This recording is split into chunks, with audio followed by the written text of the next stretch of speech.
Okay, live just a couple of minutes early. Just double checking to make sure that everything's working for this one, and then get a couple of things for prep, and we'll get into it. So the major things that we are going to be taking care of today are going to be okay, live just uh, are going to be finishing up the Z-axis and setting up the belts. So once we are able to get around to that,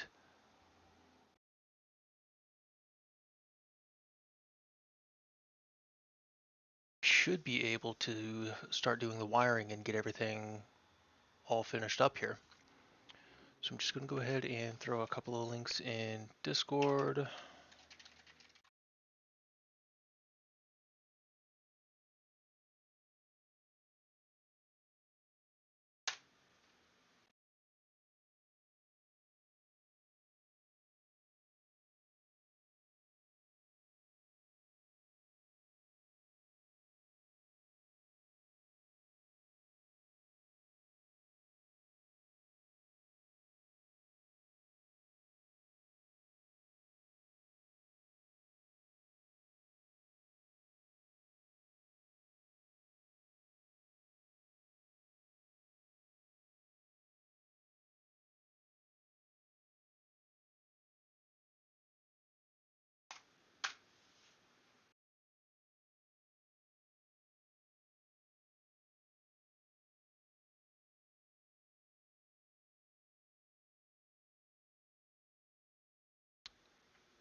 Okay, that should be just about everything all set up here. So I'm going to go ahead, grab the printer, and get ready to get started here. Oh, a little bit of extra light might help.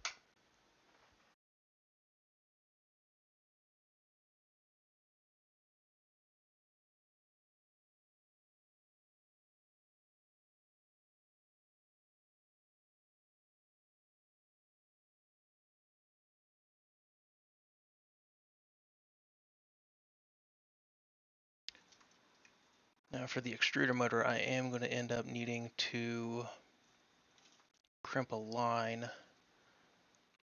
And I need to, are these on the Manta? Yes, they are. Fantastic.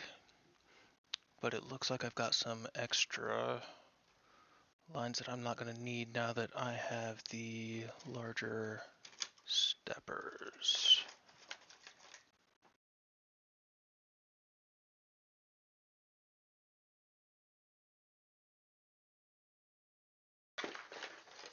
Just going to go ahead and grab some parts that we're going to need to get started here.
Okay, just double checking to make sure that I've got everything that I will need.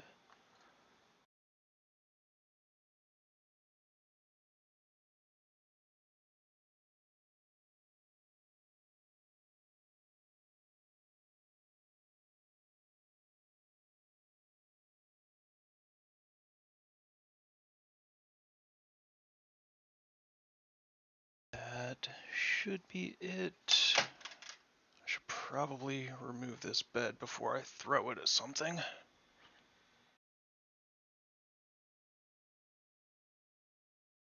Ideally, anyway. Oh yeah, I needed to see if I could fit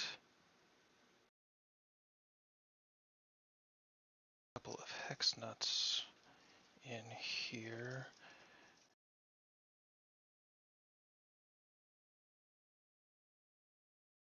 So this screw seems to have slipped a little bit loose somehow.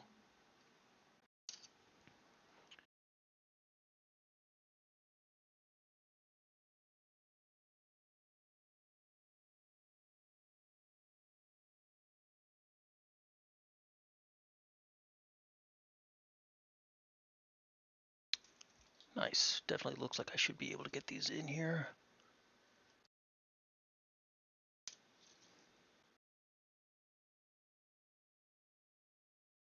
Beautiful. All right. So since this is the time that we usually or have been going live, let's go ahead and get this party started. So far, what I've done just off stream is I went ahead and put together the mini afterburner. It's been out long enough that it should be pretty common knowledge for the most part to put one together and get it installed. The one thing that I will end up going over is the actual X carriage. So we will be having to take this all off and get it away from the X carriage so that we'll be able to measure the belts, route the belts, and get everything nice and tensioned.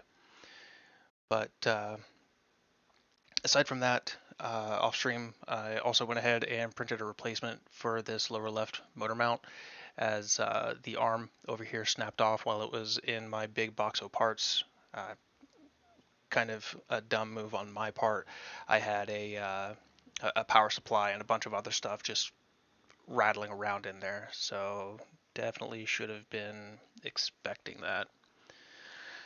So let's go ahead and make sure that I am not a complete idiot, because I think I may have forgotten a couple of hex nuts on these verticals. And fortunately, it's starting to look like I am an idiot. So I got the ones up here underneath for the actual tensioning mechanism, and I got the one over here that binds the upper idler to the frame. But it looks as though I have forgotten to install the two nuts here on the inside of the front upright extrusions. And unfortunately, there's not an easy way to remedy that, so I believe what I'm going to have to do is take both front feet off, free up these left and right base extrusions, and get the two necessary preloaded nuts in here. And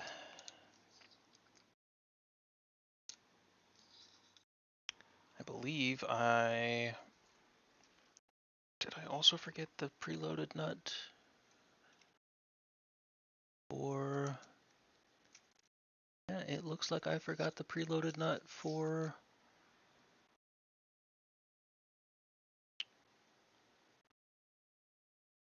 the zero click mount too. Man. Well, I guess that gives us a little bit more to cover today. I was kind of worried that this was going to end up being a shorter stream since it's basically just finishing up the Z-axis and belting, as the series is really only intended to cover the mechanical assembly of the printer. So, all right, well, I'm going to go ahead and get started with tearing apart the bottom of this printer.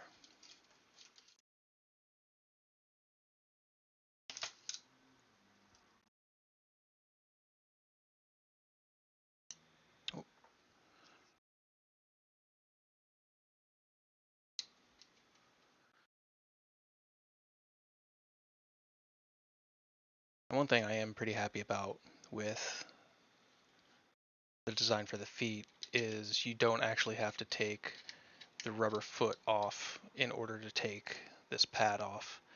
Just makes it a lot easier to be able to pull it out and get to what you need.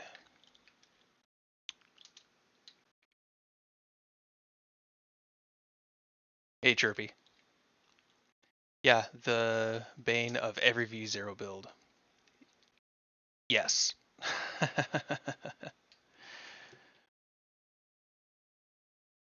Okay. So, you know what?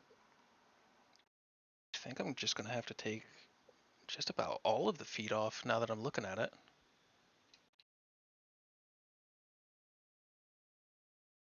Hey Pedro. How's it going, bud?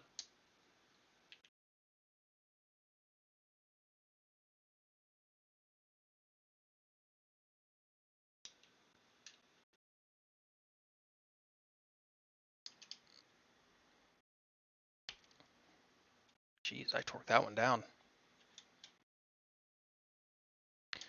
And for those of you that found me from the Voron Discord, just as I say in there all the time, do as I say, not as I do. I'm using the ball end on some pretty heavily torqued nuts.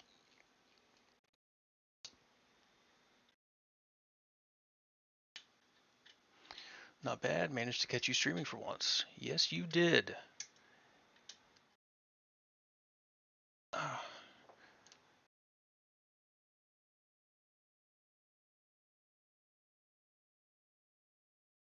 Go.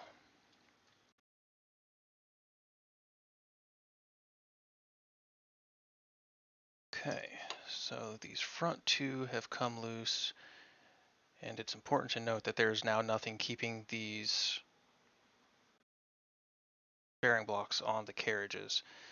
So definitely want to be careful not to move the printer around in an orientation that they could come loose.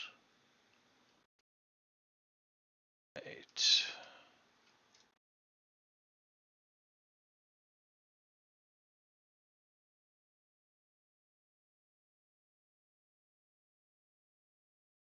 I don't think that stripped. No, it did not. Fantastic.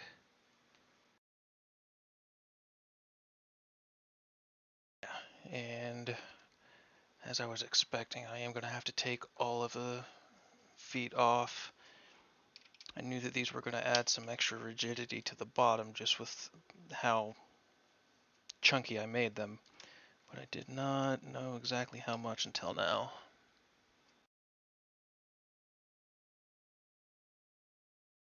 There was basically zero flex.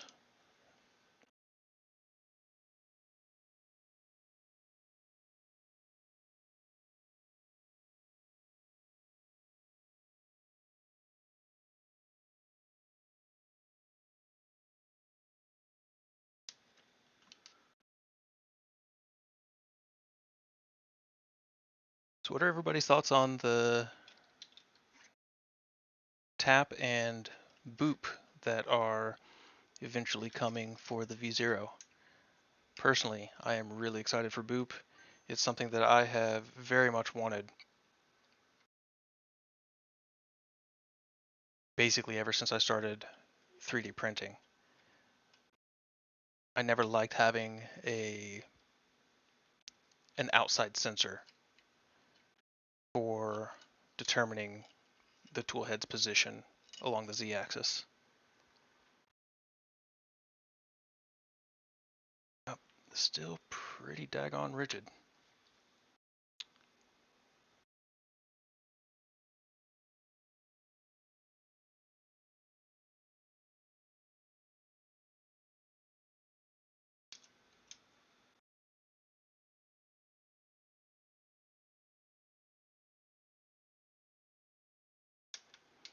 Excited to see an unclicky booper tap.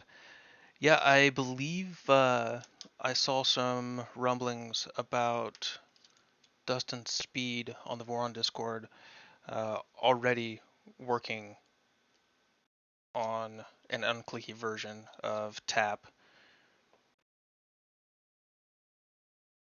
So it sounds like it's already something that's in the works.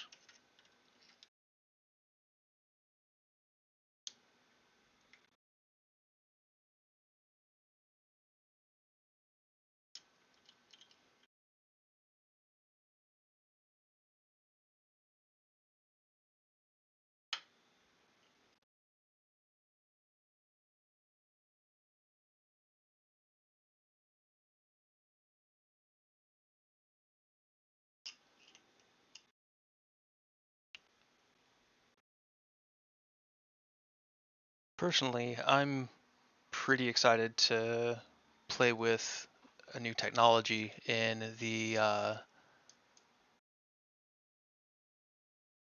form of the optical sensor, as that's not something that I've had an opportunity to play around with yet.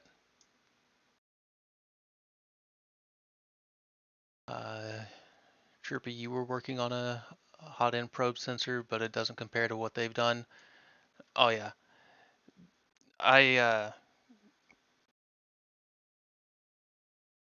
sounds like it's some ways off though. I I don't know. I've got basically the same sort of information that you guys have, and I just launched 4 nuts onto the floor. Chirpy, you got me distracted, bud. I'm blaming you on that one.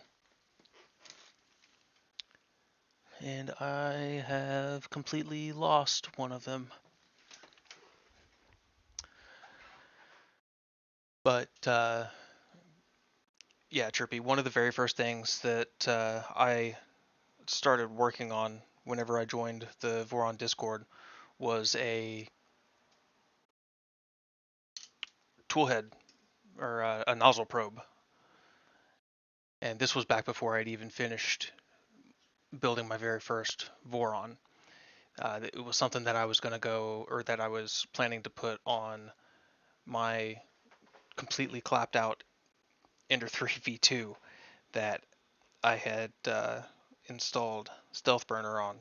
So I was working on designing an X carriage that did basically what TAP does, and looking at the different iterations that were considered and gone through was really funny because those ended up being extremely similar to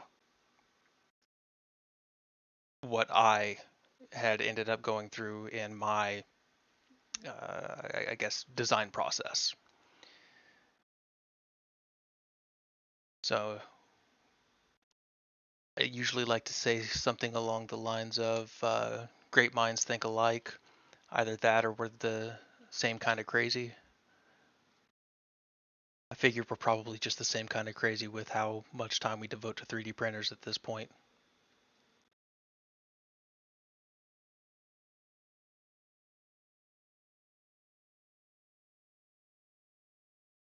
Take this nut back out because it did not feel it was appropriately sized, and it is not. Poster M4 nut made its way into M3s. Okay, to be honest, lowering complexity is what you're after, As much as you love zero click, tapping nozzle makes more sense. Yeah, I mean, it's just one less. It's one less thing that you have to track, one less variable you have to account for when looking into the potential issues for like first layer adhesion, things of that nature. And with boop and tap, it's just going to be, I'm not going to say that it's going to be perfect. Obviously, I've got the same information you guys do. I've not tested anything, so I can't really say. But it's definitely going to be better, especially given the uh, the numbers that Bad Noob ended up talking about during the live stream.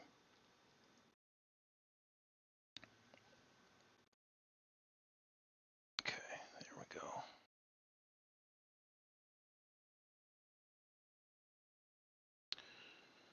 Okay, so now that I have all of that loaded back up, I'm just double checking to make sure that I've not forgotten anything. And this appears to be the top, so this needs to be the side that goes down.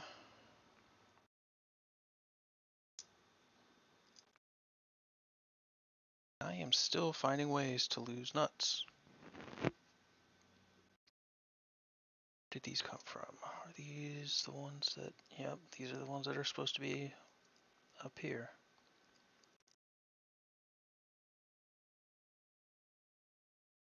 And obviously the way that I'm having to go about it right now is not optimal.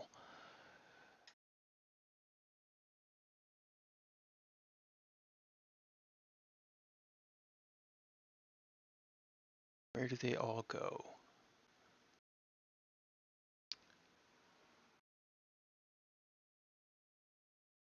I'm not sure I understand the question there, Chirpy. If that was directed to me, I'm not 100% certain that I remember the context at the time that you had asked that question.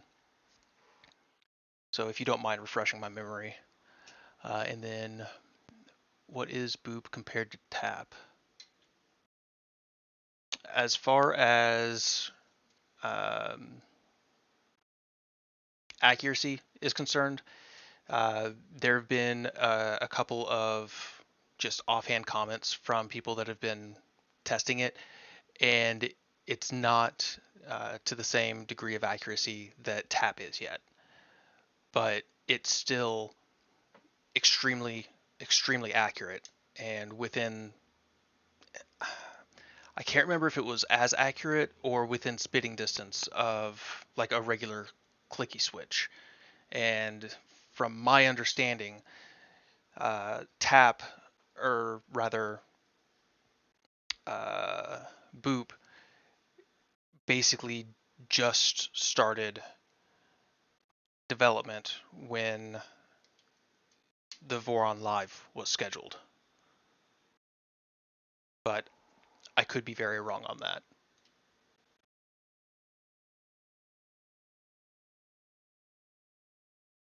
And this isn't going to be perfectly accurate, but this is something that I've done just kind of a quick and dirty way in the past to line up extrusions. Something mostly flat.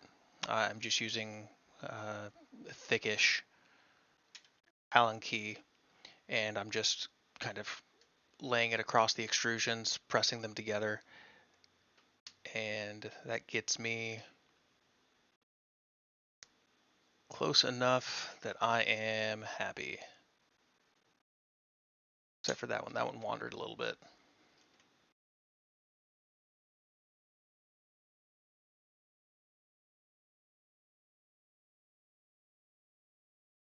There we go. And just go back through, make sure I've got all of these pretty well tight.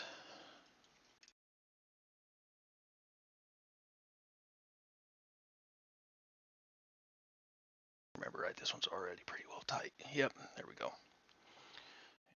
I'm not going to need that hex key today. Okay, I guess we can go ahead and start reassembling the underside now. So I need one of these. Get this. Top of that.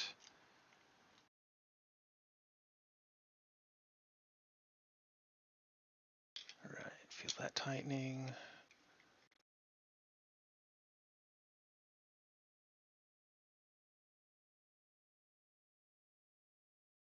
Ah, that's why. It's just barely off.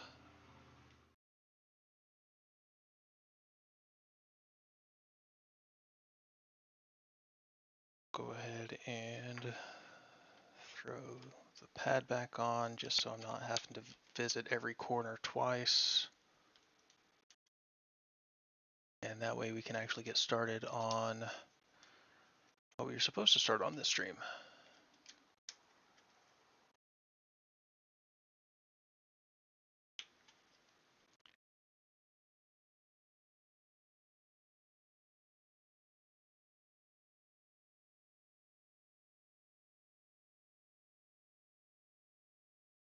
Whoop.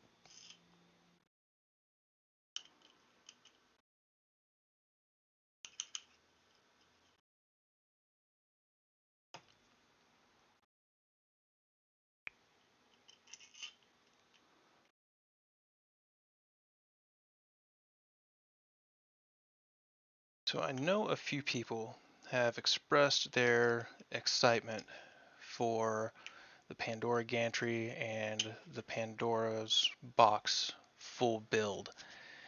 And the main reason that it was designed was to incorporate some extra room for mods. But one thing that I am curious about, what sort of mods is everybody looking into putting on to their V0 that they currently don't have the room for due to the limited motion of the gantry?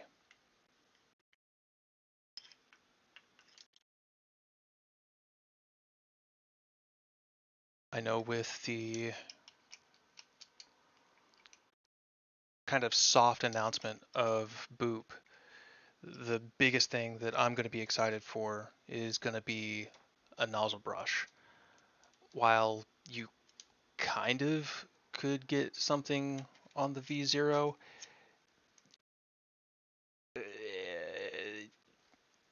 it really only seemed to clean one side of the nozzle well and leave the other side pretty nasty. I mean, sure, it's going to get the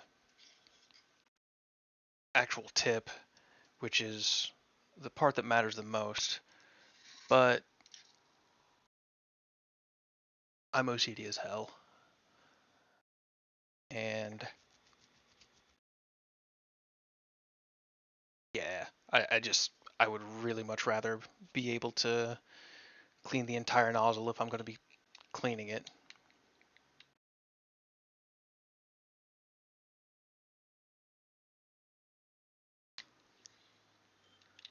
Well, this isn't going well.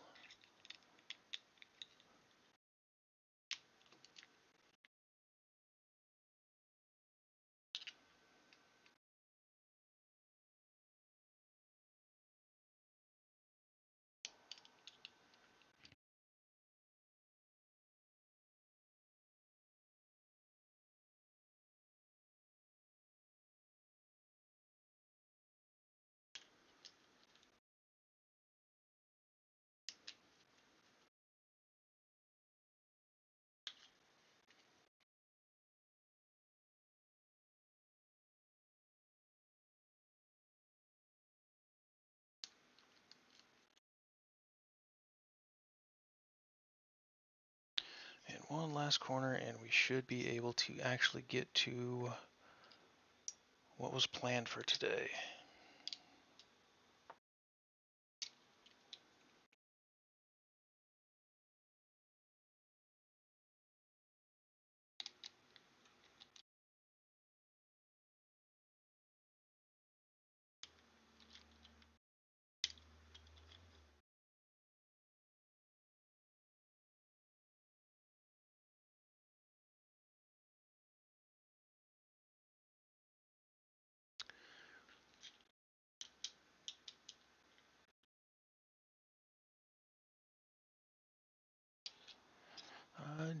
Darian, I was gonna do some mods with servos on the V0, but I don't feel like moving and rewriting my matchsticks. Or, yeah, rewriting my matchsticks. Oh, yeah. That, I'm assuming you mean rewiring. But yeah, I put some matchsticks in my LDO kit, V0, and cable routing for things like that, just not very easy to keep it clean, at least in my experience. Yeah, rewiring. That's what I thought you meant, bud.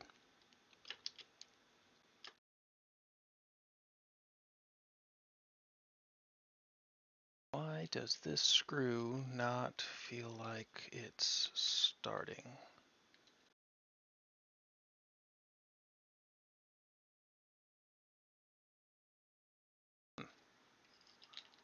Well,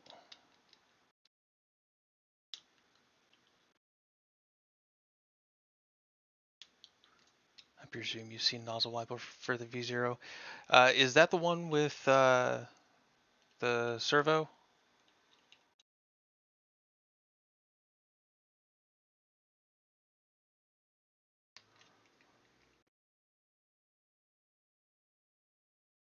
Huh.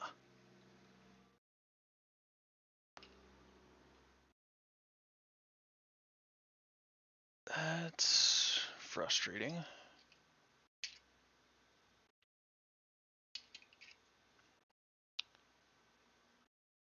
That makes sense. I forgot that I had done that. I was running a bit low on M3 10s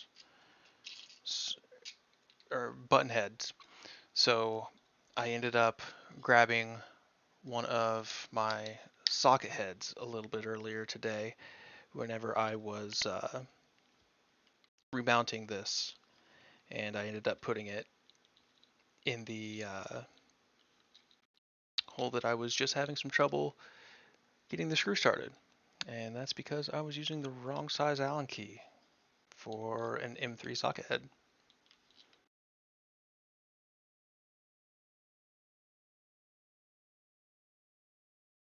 Please don't tell me this is a... No, this is definitely not a socket head.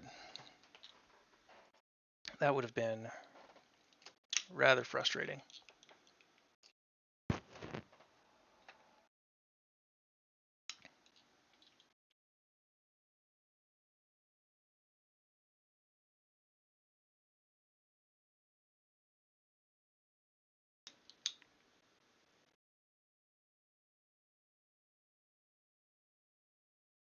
Alright, you. I need you to start cooperating with me.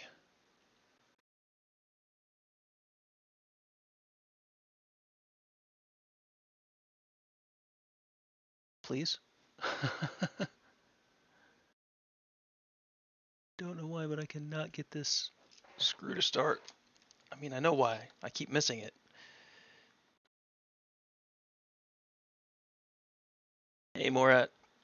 How you doing, buddy? There we go. Finally got it started. Loosen it just enough that I can get under this screw and line it up with the threaded hole on the extrusion.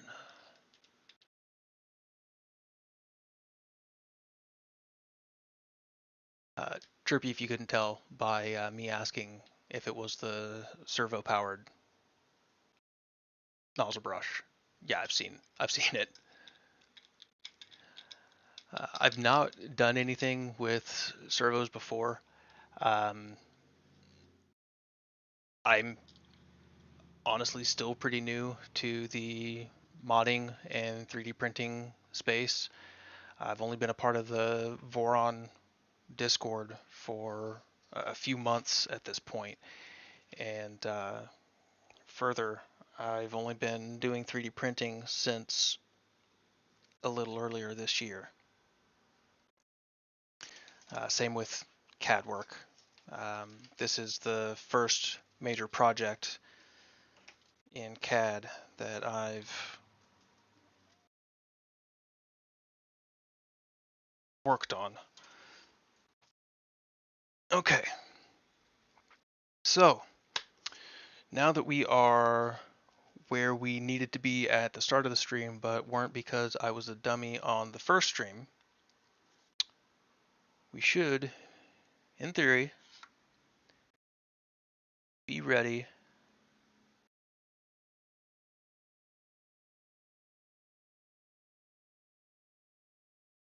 to start putting the z-axes together. Now before we do that, I'm going to turn my air conditioner on because holy crap, it is hot in this room.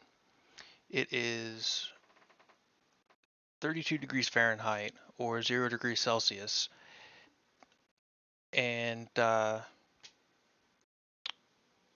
it still gets uncomfortably hot in this room that I'm working in. And before I do that, I actually just realized that I forgot to put the foot pad on this corner.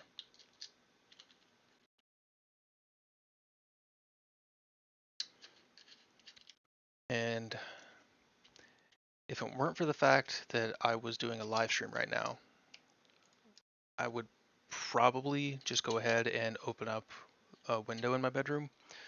But I live on a road that people seem to have the impression that this is actually a drag strip. So rather than put you all through that, I am just going to turn on my AC. So I will be right back.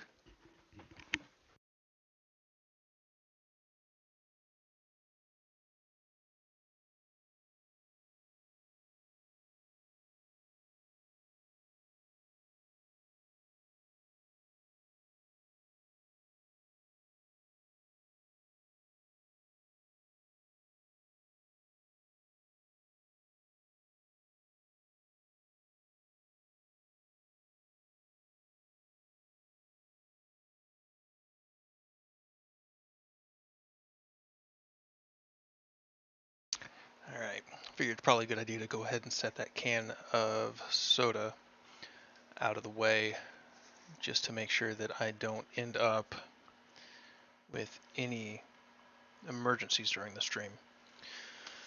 Okay, so to install the front Z idlers, there's another screw here. Where did I lose another screw? I'll figure it out at another time.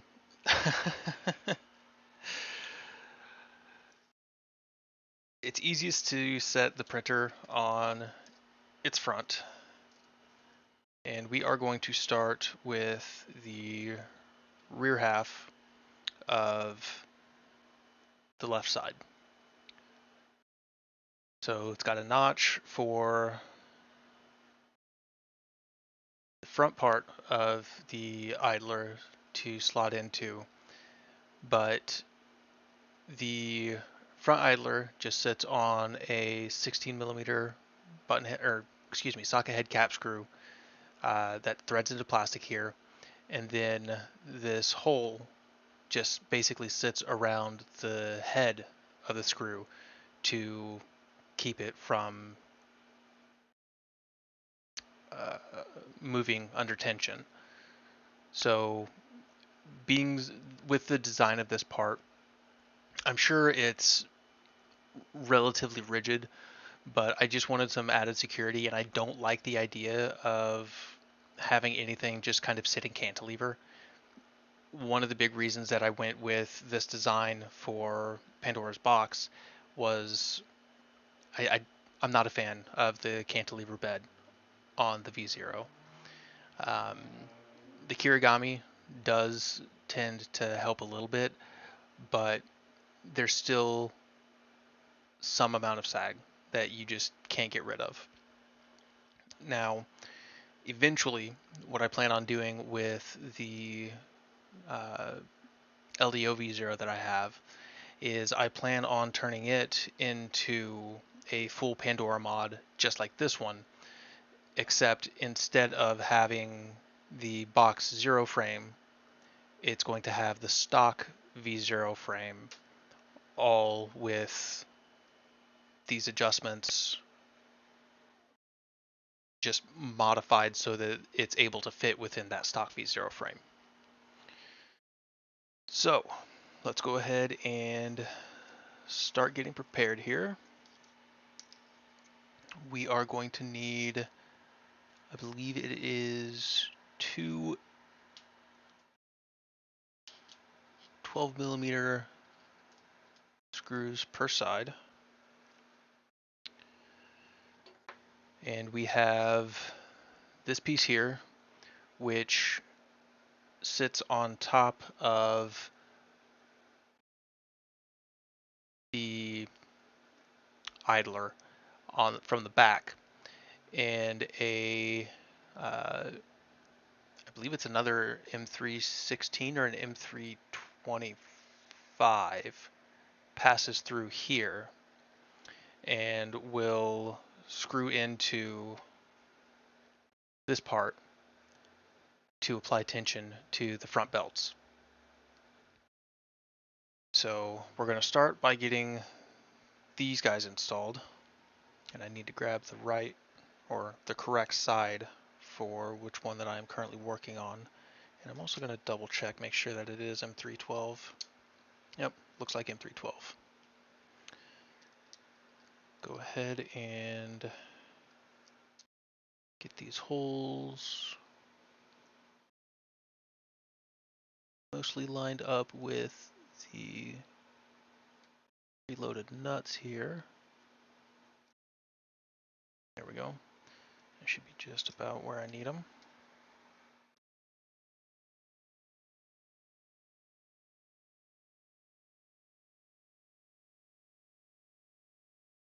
Okay, there we go.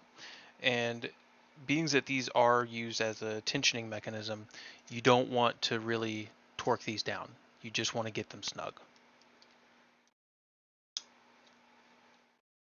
Did I miss the screw on this side?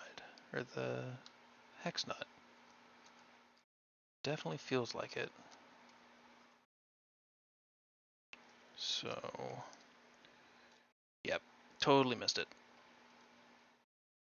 Nice little trick, since these are two individual parts, what you can do is set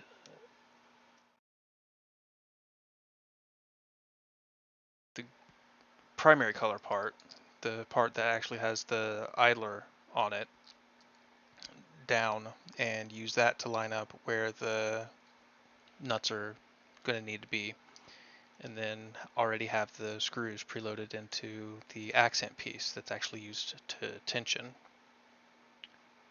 Okay, so that's at least the idler system down for that side.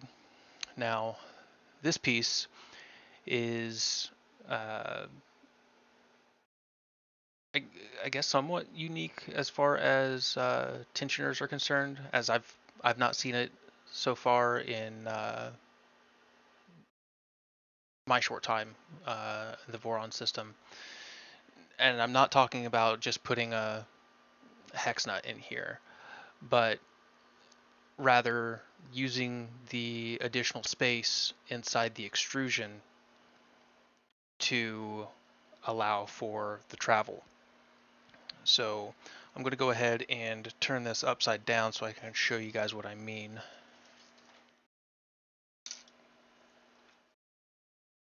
And there we go. That'll be about as best as I can get it.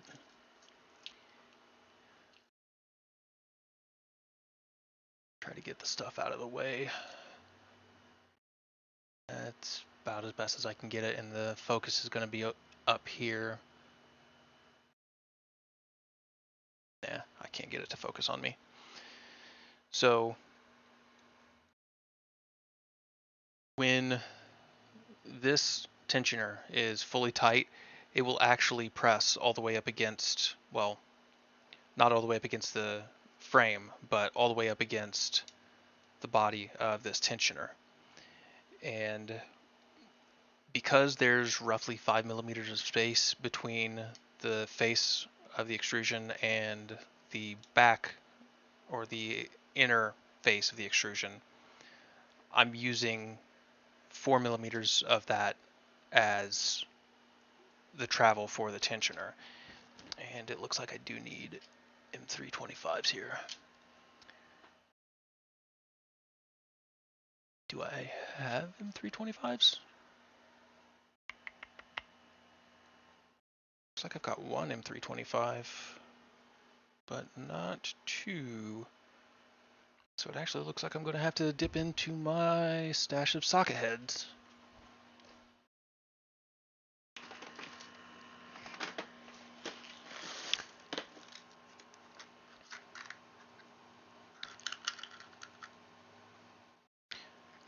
And realistically, it's not going to make too much of an issue to use button head versus socket head on something like this, but it does actually give me a little bit of extra peace of mind knowing that I'm using a screw that's going to end up being a little bit more durable for something that I am actively going to be using for application of a mechanical force. So these are mostly lined up already. There we go. And these are held in with two M3/6 socket or button head cap screws. And once you get these snug, you're able to butt this all the way up against the front upright extrusion. And because the gap between,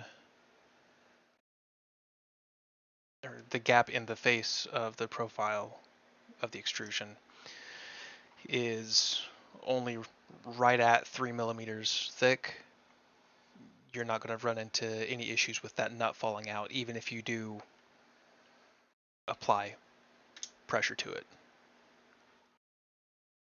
So we're just going to go ahead and get this started a little bit and back that off. And then we can go ahead and get the M316 socket head.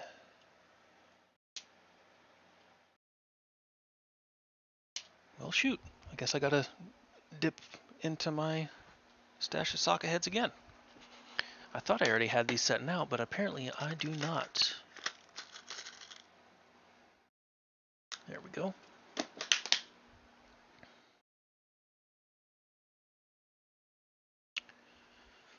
All right. So just a regular old bearing stack here.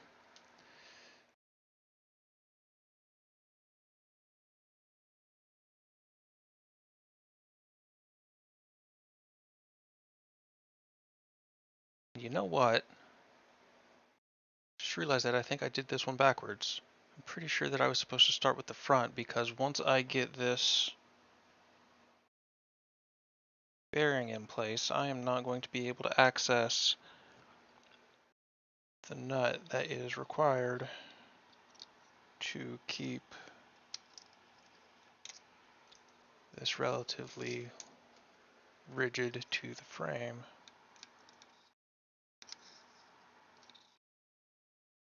Okay, so let me take a look here.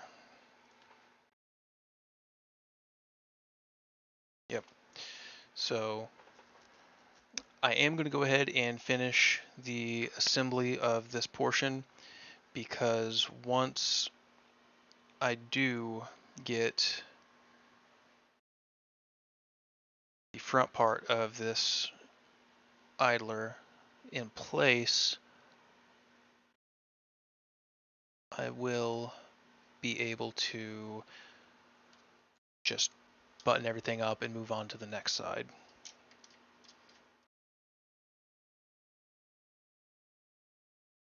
Okay.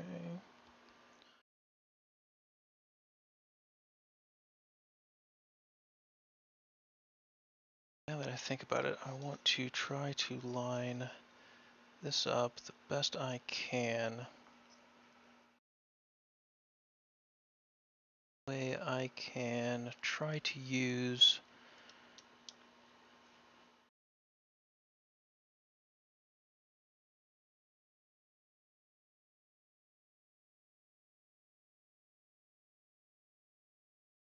that way I can try to use this front part to the idler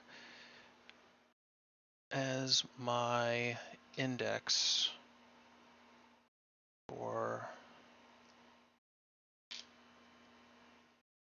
reinstalling the backside.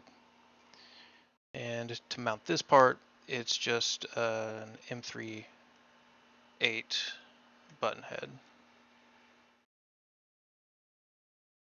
And this is, again, a piece that is going to move with the tensioner, so you don't want to torque it down, you just want to get it snug. And then this will just slot in like that.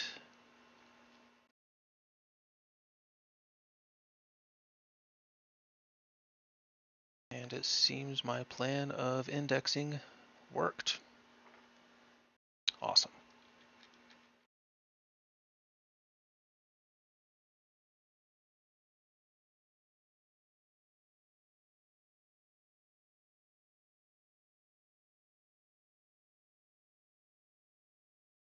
Beautiful. All right, there is the second front half taken care of as far as the idler is concerned. Let's go ahead, flip it over to the other side and get started there as well. Good grief, this is a mess. I really shouldn't have put this tool head on here yet. You know what, I'm gonna go ahead and take this tool head off for the time being. It just too many wires flying around everywhere. I don't know what I was thinking whenever I put this on.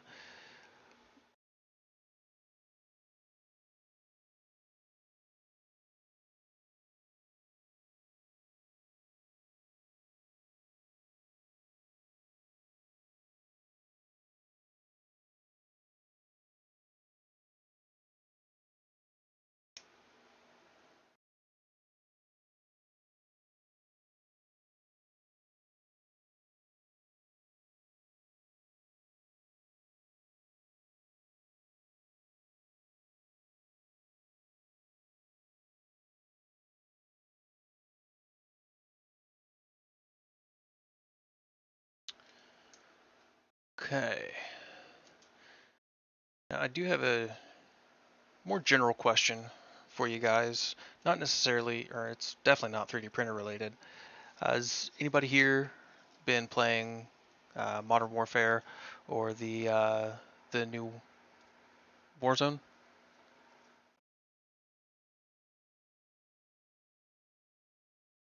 I haven't personally been playing it. I do plan on firing up Warzone eventually, just to make sure that it's just to see how I like it. I liked the initial Warzone quite a bit during Verdansk. Of course, issues with people hacking and whatnot, but that notwithstanding, it was a pretty fun game, in my opinion.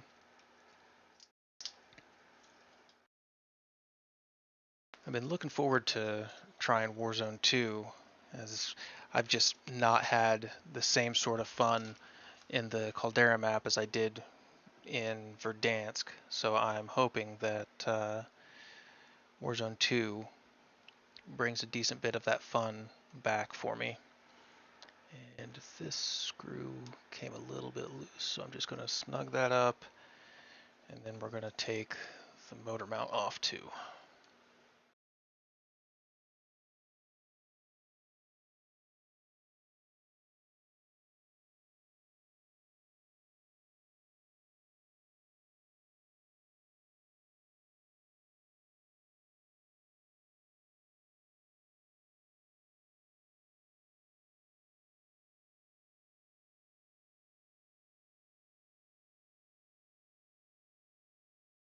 Okay.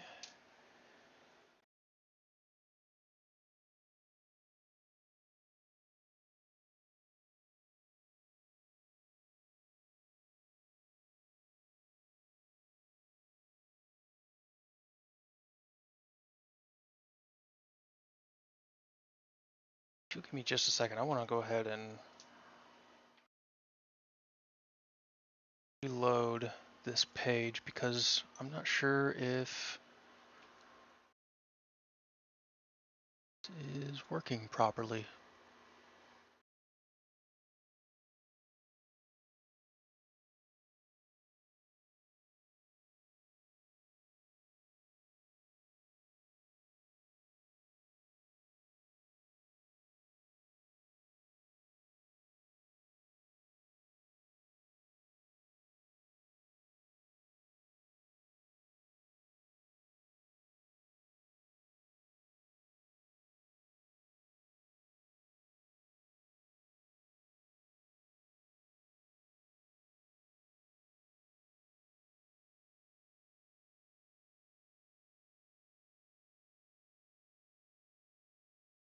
Yeah, for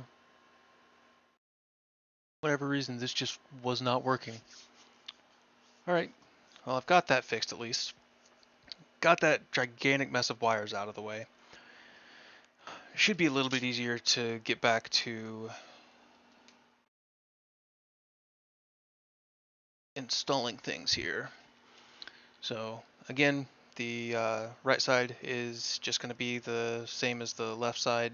It's just a matter of a M3 screw going into a hex nut, just snug. You don't want to torque it down, otherwise it won't be able to move and provide proper tension.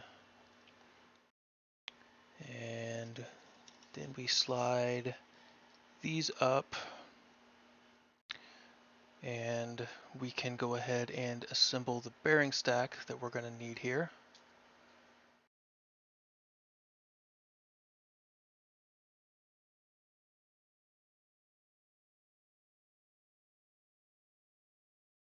Used to play every day on Xbox, literally was addicted to COD, but haven't touched it in months. Yeah, I mean, that's basically the same way that I was.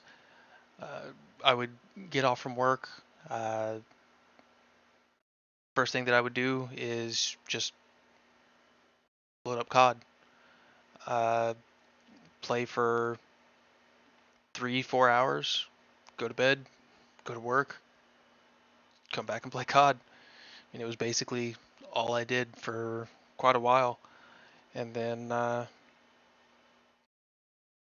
started to fall out of that, but still played for a couple hours every few days, and then just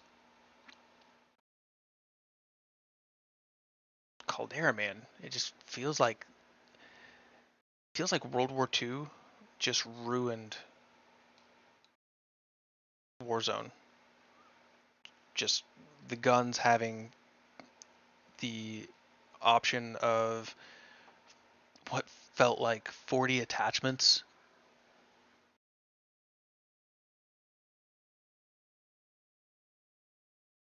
It just it wasn't a good design in my opinion for Raven Studios to proceed with incorporating that into the game the way that they did. Or Raven Software, I'm sorry.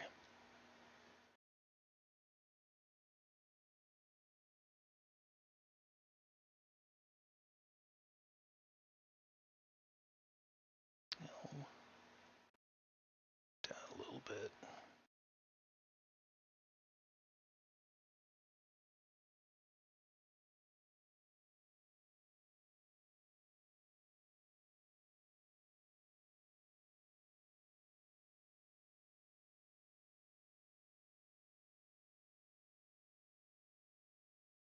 Okay, so that side is pretty well done. Looks like I need to snug up this bottom part a little better. Oh, oh boy. What has happened here? Oh, okay. So it looks like I did not end up lining up as well as I thought I did. And that has caused a bit of a clearance issue. Some minor adjustments to get this.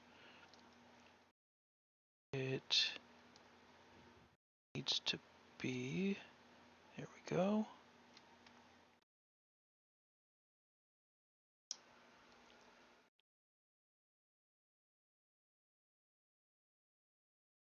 There we go.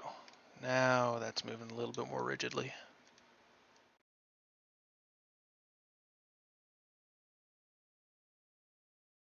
Beautiful. Okay, go ahead and get this last piece here that we need for the front tensioners put together. Just a hex nut, two M3x6s, and the 25mm screw to finish putting everything together.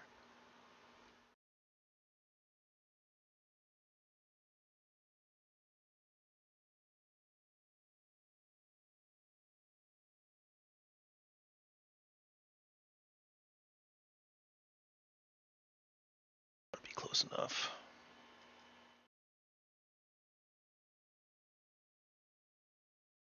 Fantastic.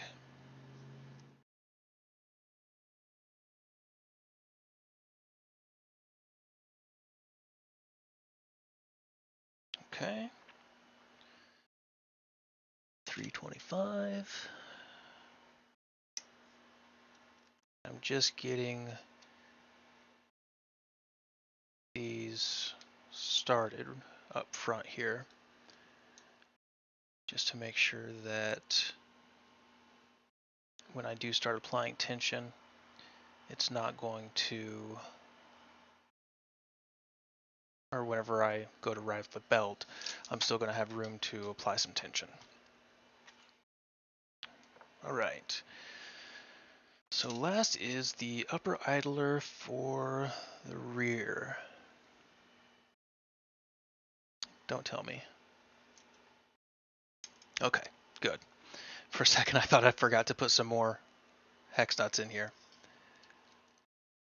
Now these are a little bit of a bear to get to. And I believe, yes.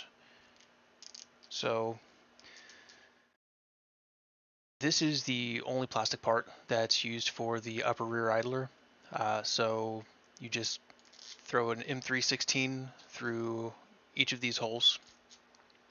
The top one interfaces with the bottom portion of the rear gantry support right here. And then the bottom screw has the bearing stack, and the washer for the bearing stack actually sits right up against the extrusion. And something else that I've not seen, and I felt like it was an alright design decision. Ugh, English is hard.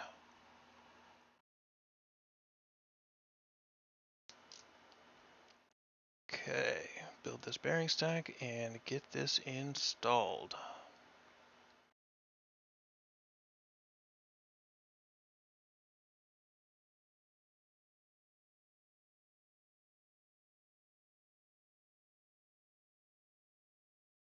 Okay. To this in its rough position, and I'm actually going to turn this on its front face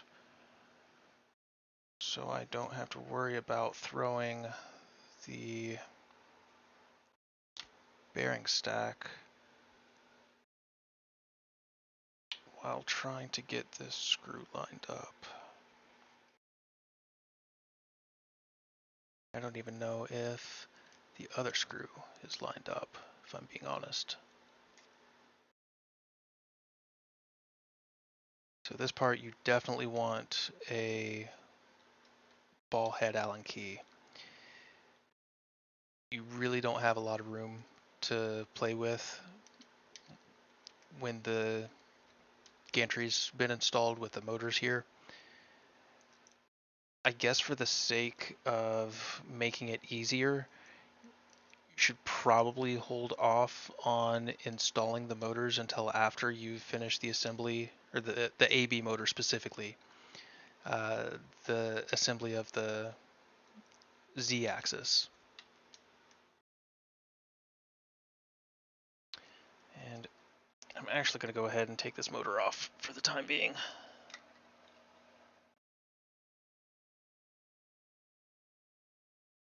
Just make it easier for me to get in here with this hex wrench.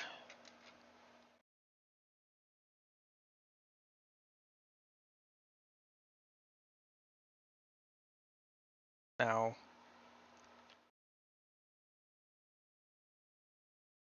one thing that might end up frustrating those that end up building this printer is that there are a lot of places that there just is zero clearance. And a large part of that is due to the fact that I wanted to get as much possible movement as I could with this design. And I decided that sacrificing a little bit of ease of installation was acceptable for the sake of ending up with a printer that is as small as possible, but still has the large movement area. Okay, so I'm just going to go ahead and throw this back in now that I've got belt paths set up. And it's worth noting that the upper part of the rear Z belt path is not used as the tensioning mechanism this in the same way that the front part has it.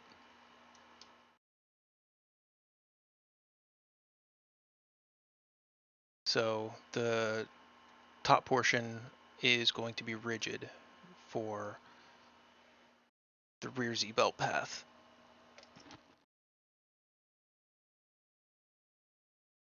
And there's another, what I feel is a pretty clever design decision for tensioning the rear belt that we will get to here in just a couple of moments as soon as I get this motor put together.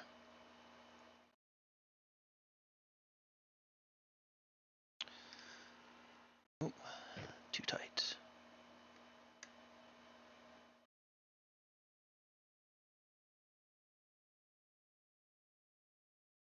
This is too tight. There we go.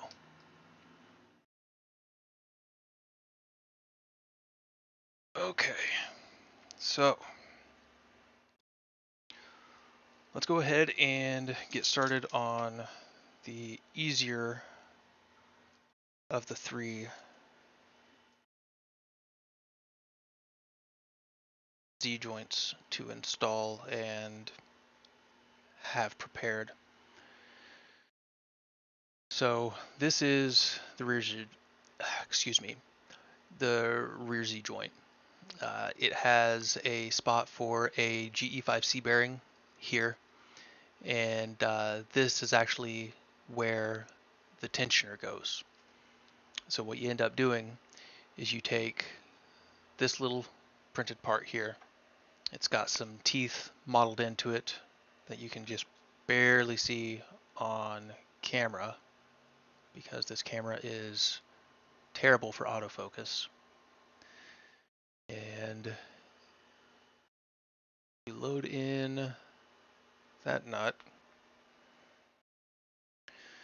You drop it in with the flat side facing towards where the GE5C bearing goes.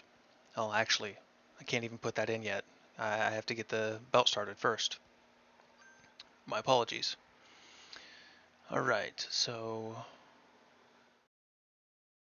what did I do with my GE5Cs for this build?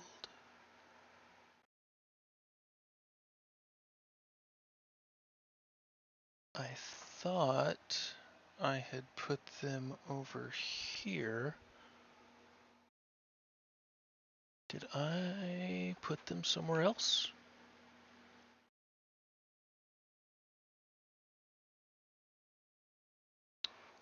Well, this isn't. Oh, that's right. I put them on the bed assembly already.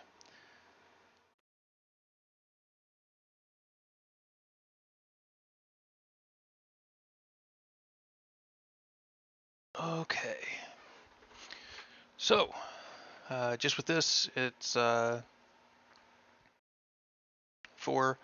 M2 by 6 button head, socket head. Doesn't really matter.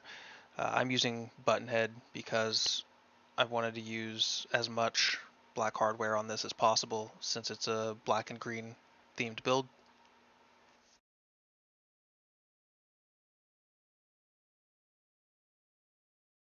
So we'll just go ahead and get that on there.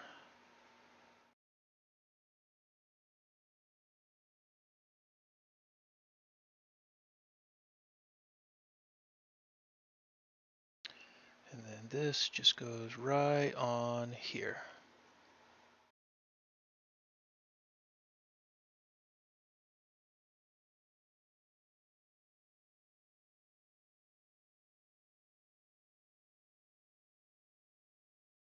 And especially with M2 screws, you do not want to try to torque them down, especially with a ball head, because you will strip the ever-loving heck out of them, and you don't need these to be overly tight. What I like to do is use a Torx that is effectively the same size as the 1.5 millimeter hex key that I'm using. So let's see, does this have, yes, so this is the T6.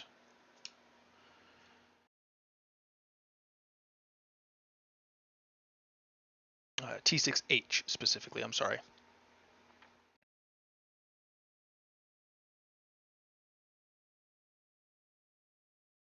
And that gives us the rear portion. Let's go ahead and get the belt routed so that we can get onto the tensioning mechanism that I'm so excited about. I have a bunch of belt here, and in my initial testing build, I guess, I used one of these, and I think it is this one as the rear Z motion. I'm just going to go ahead and kind of mock it up and see if I am correct.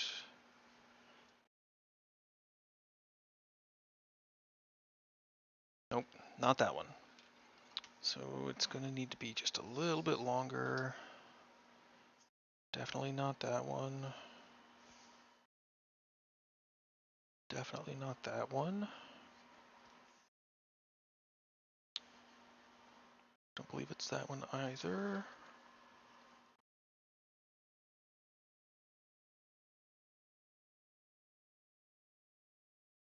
Okay, so these are the 3 short ones. So 2 of these would have been used for the front XY. Oh, or front Z. I guess that's not all that short actually.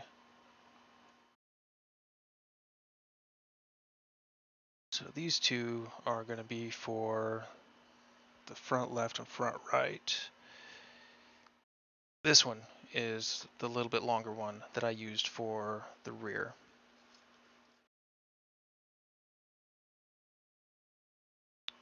Okay, so just wrap that up and around the bearing.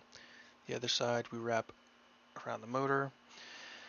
And what we are going to do here, oh, I guess you guys really couldn't see what was going on. These 2 open slots here are where we actually pass the belt through.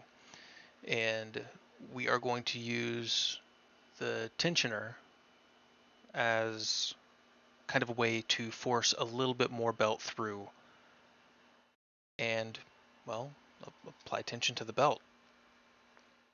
So what you want to do here is you want to get a few teeth on each side started. And it's probably going to be a little bit easier if it's not wrapped around the motor for this point. And then you're just going to slide it in here. And an M316 should be just long enough to grab. Okay, so this is not wanting to cooperate, and I just dropped that nut. So rather than, you know what, I am actually going to go with one of these longer belts just to make things a little bit easier on myself.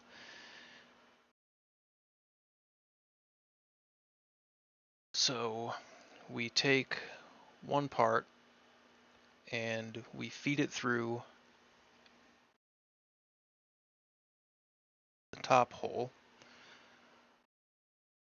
I'll set this on its face so I can see what I'm doing here and make sure that this passes through.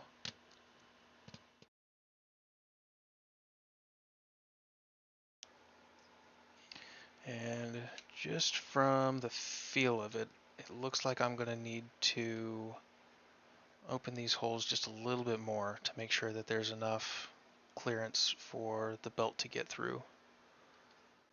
Oh, do not want the belt wrapped around the extrusion.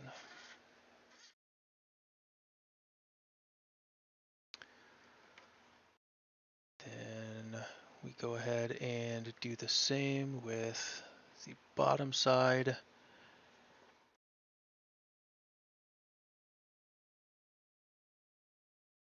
Once I get these holes opened up a little bit more, this should be quite a bit easier. The goal is to not need the use of a tool to get the belts to feed through these holes. I was hoping that with my most recent design change to it of making the holes a little bit larger, that it would make things much easier to pass the belt through, but it does not seem to have helped much at all. Good grief. That is very difficult to get through.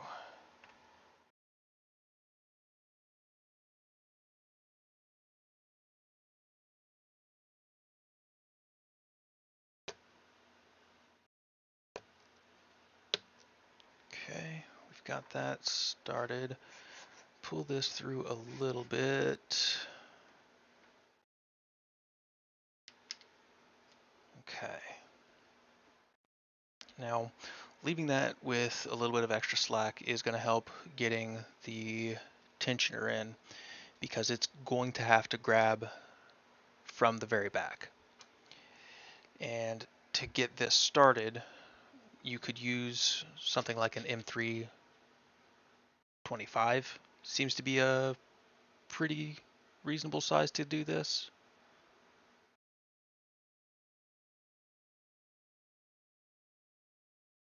That's the wrong driver. That's the one I want.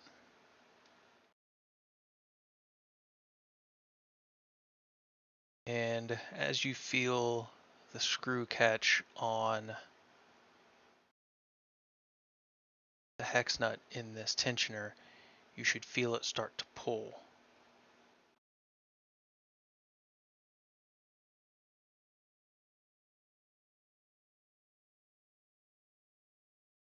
There we go. It's starting to go down and tighten the belt.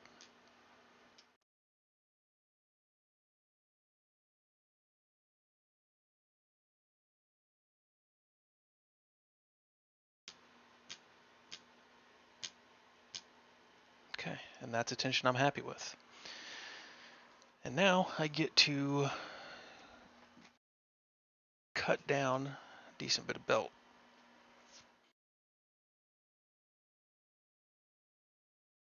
Okay. So I'm just going to go ahead and cut just a little bit off of here. I'm going to leave about 4 teeth. Yeah, 4 teeth.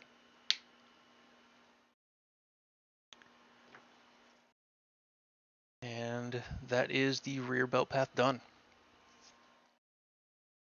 So the front belt path, or the front belt paths, are slightly more of a challenge because you have to run the belt while you're installing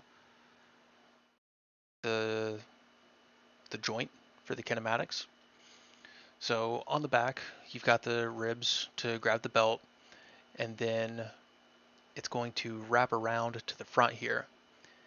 And realistically, the front part is not going to be used for any sort of clamping force on the belt. The part that's actually going to be applying the clamping force is this back, as it's being pressed up against the bearing block. So looks like I've grabbed the correct side. So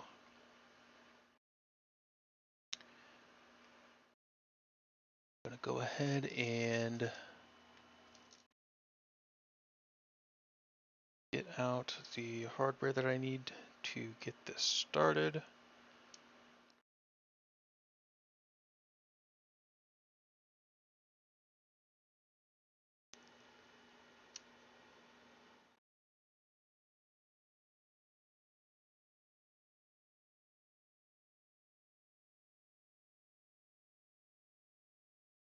And that's just enough to hold it in place for right now.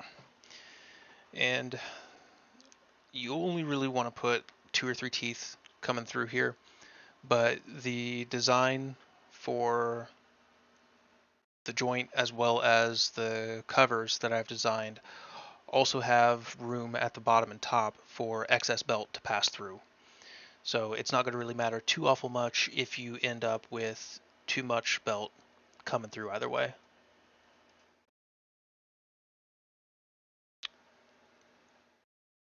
Oh boy.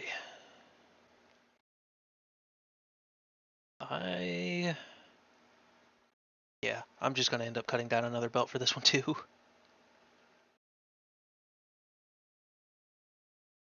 So goodbye to this and this. So these are both going to be garbage.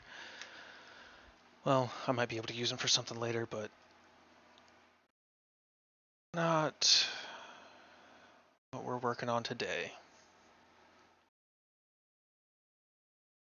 And being that these are separately controlling the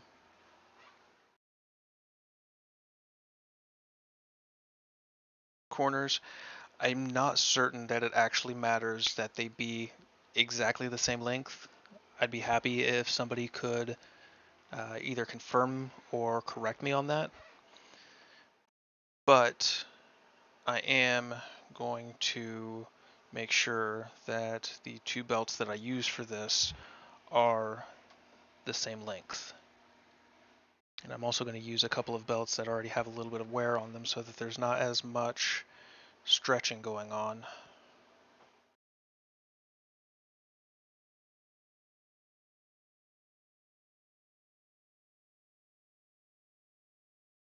Okay.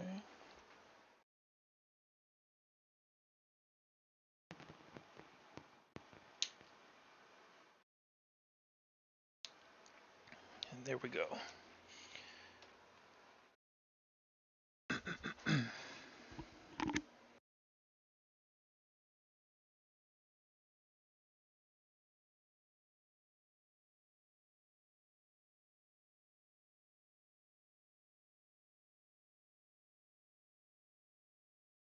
Just realized that I've still got the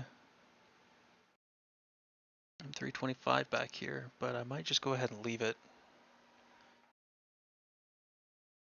Consider updating the CAD to reflect M325. Just because it's, with everything else in this printer that's difficult to work with, least I could do is make something a little bit easier.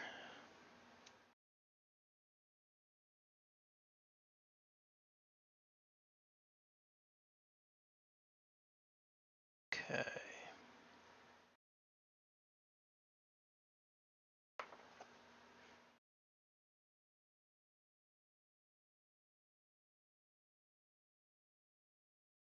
Go.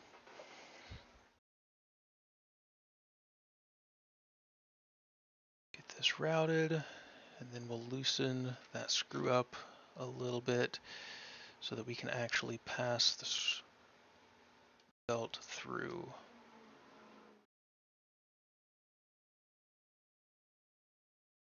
And I suppose it's not even really necessary now that I've made the belt longer to mount that early.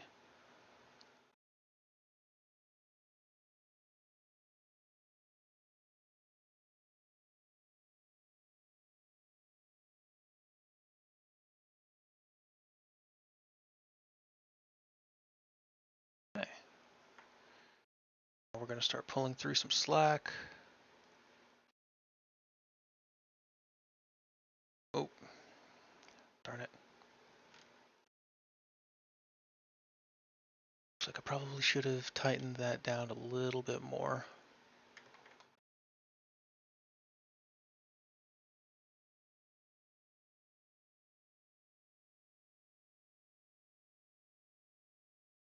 Go. I seem to have lost that M2 screw.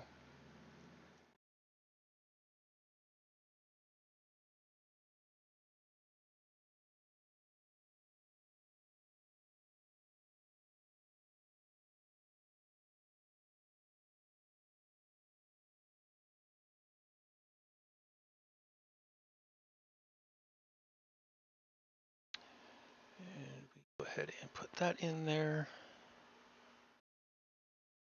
Put another M2 at the base here. And then we're going to work on pre-tensioning this belt by just pulling some more belt through the top side here.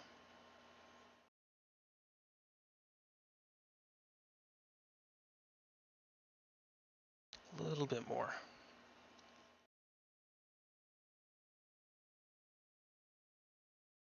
That should be good. And we're just going to go ahead and tension this a little bit more, or rather tighten the screws a little bit more so that got things locked in.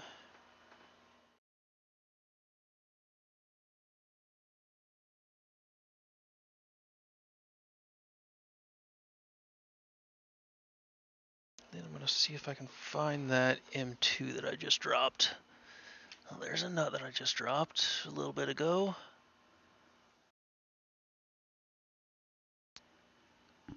But I do not see that M2. So I'll have to go hunting for an extra one whenever I get to setting up the other side here.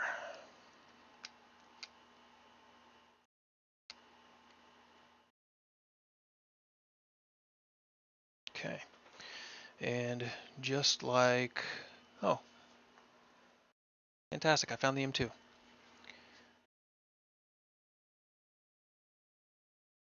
Just like with the rear, I'm going to use that T6 to snug these up the rest of the way, as it seems like the Torx bits will bite into the M2 hex heads a little bit easier. Okay. So go ahead and get this cap on. Just M36 is all that holds it in. Goes into a threaded insert that's right in here. And you'll see what I mean about clamping down on the belt, getting it, keeping it out of the way. I am gonna have to cut some off of this because it's quite a bit too much. Actually, I'm probably gonna end up having to cut some off of both sides.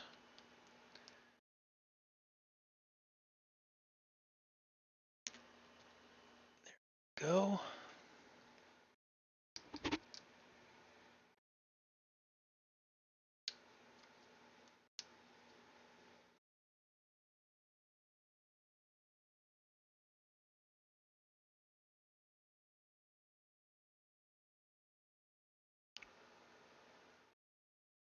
We are snug. So you're able to see how this cap will keep the belt out of the way. Well, as long as it's not too long there. So I'm just going to go ahead and trim this down to go with just one extra tooth on both sides.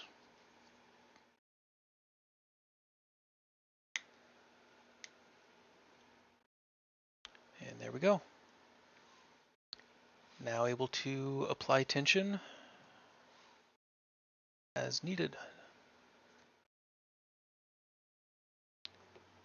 Looks like I want a little bit of extra tension here. There we go. Beautiful. All right, let's go ahead and get the other side done. That will conclude the T-belting that we needed to get done today.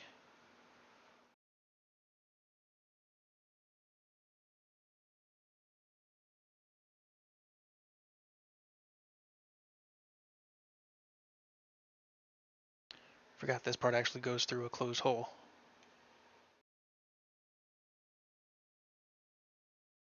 There we go.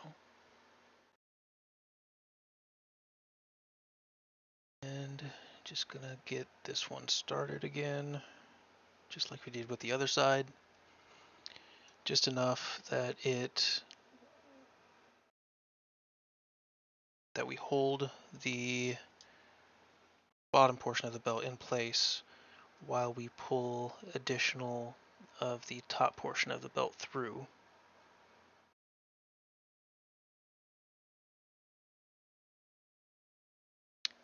But not so much that we are not able to pull any extra through from the top.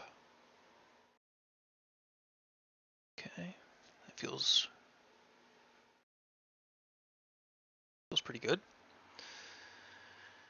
And now, just like the other side, going to go ahead and finish putting these in here, and we'll put the cap on. And from there, we'll be able to actually put the bed in and see if my splurging on these 42 millimeter motors from LDO was worth it, because basically the entire reason that I wanted the extra large motors was to see if I could prevent the bed from falling without any sort of power going to the motors. So if I were to shut the motors off, I want my bed to not fall under its own weight.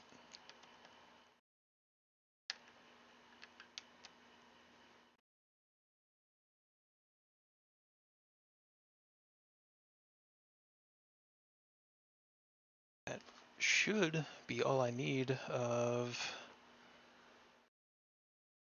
that driver.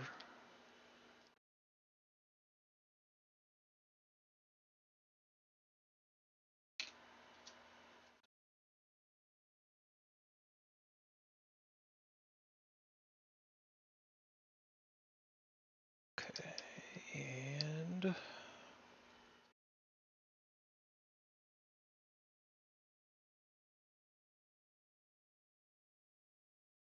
go.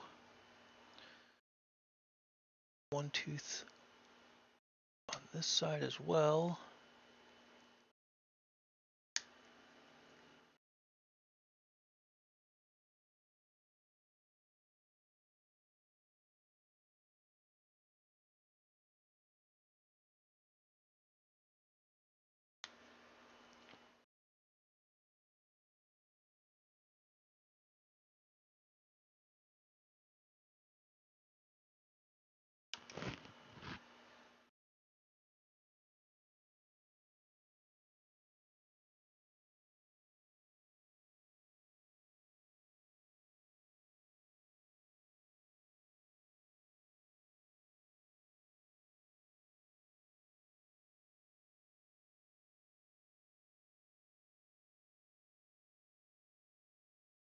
All right.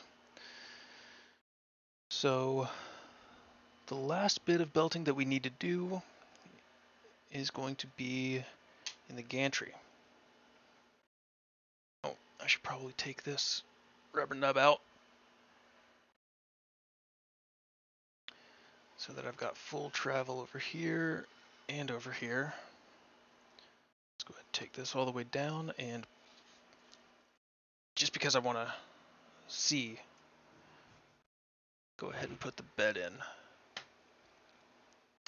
And the cool part about this design is the bed literally just snaps into place.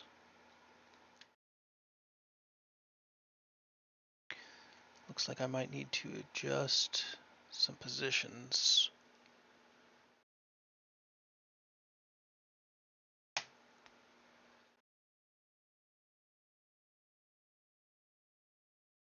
Everything's lining up for the most part.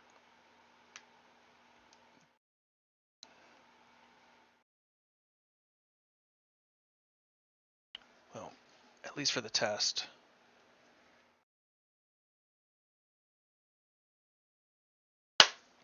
Yes. All right. And now we're going to take this back out just for the fact that having the bed installed adds a significant amount of weight.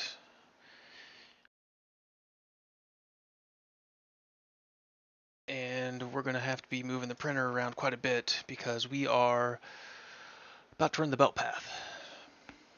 So I believe the view that you have now is probably going to be about as good as I'm going to be able to get it. I mean, coming along the x-axis isn't all that exciting. There's just two bearings up here that you have to get through. The vast majority of the tricky part of the belt path is going to be at the back here. So I think this is probably going to be how I'm just going to leave things.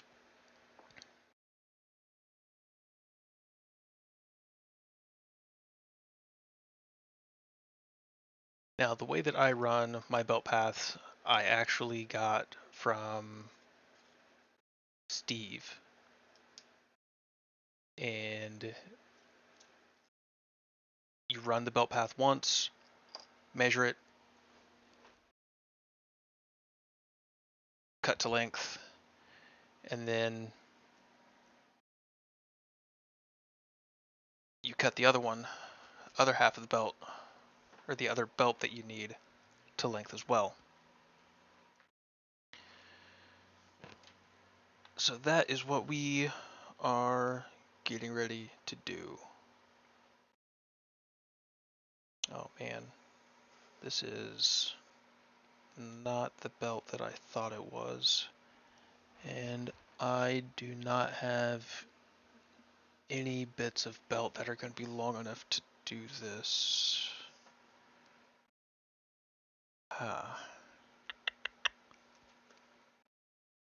Alright, well, I'm going to be not using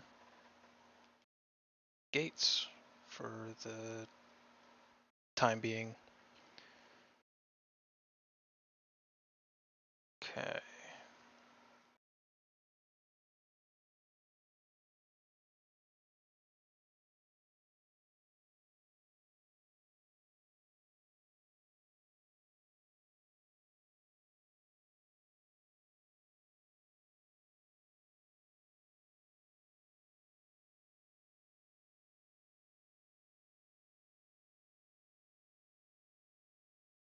Alright. So we're going to start by running the B belt. And we're going to use that one to measure and cut the A belt.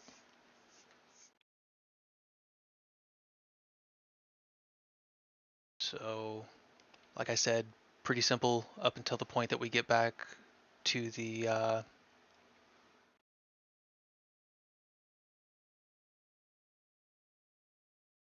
drive frames. Just run around the idler in the XY joint.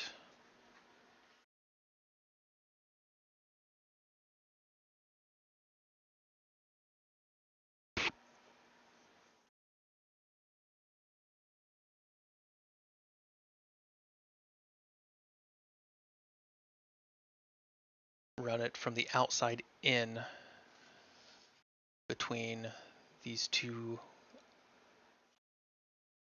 bearing stacks for the idler.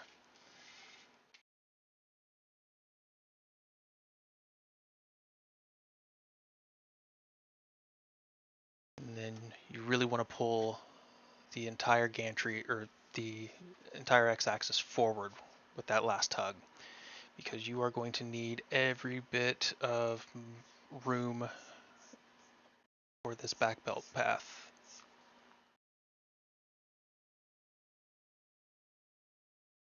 Okay, so to start, actually I'm going to see if I can get a different angle here. It's not better. I guess this is about as good as I'm going to be able to get it. So to start, you want to wrap around this front bearing here.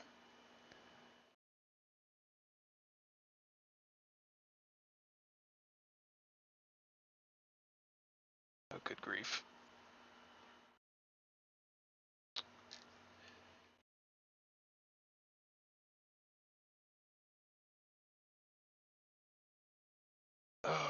Potentially too much belt here.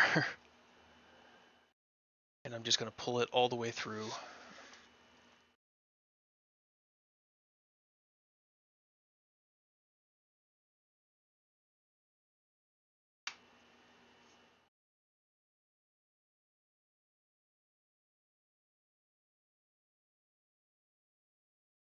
Okay, beautiful.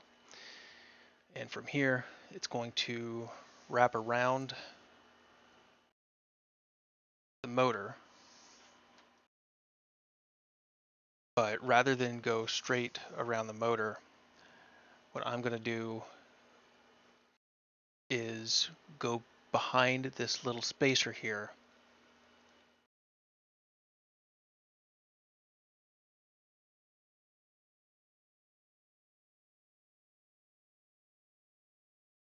Pull some slack through. Go back on the other side of the spacer.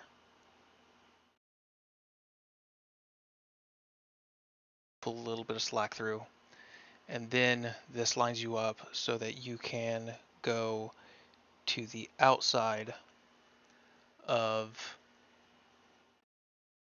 this rearmost bearing here.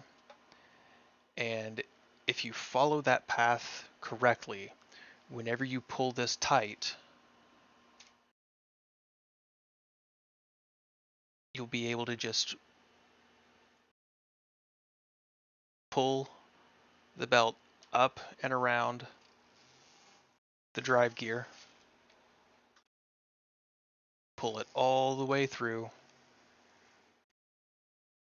and the belt will be properly routed through that drive frame. Now the other side is similar, but a little bit more difficult, being that we actually skip the drive gear and instead we go around another bearing. So you fish it through, take a little bit of the extra belt, pass it back, just straight U-turn right around that bearing that you just went through. And then last, you pass the belt through one more time between this middle bearing and the drive gear. And then at this point, I'd just go ahead and pull any slack that you've got through just to make sure that the belt stays in line with the bearings as you pull. And then the last part here is pretty simple. You just run it right back around this front bearing and then run it up to the X carriage.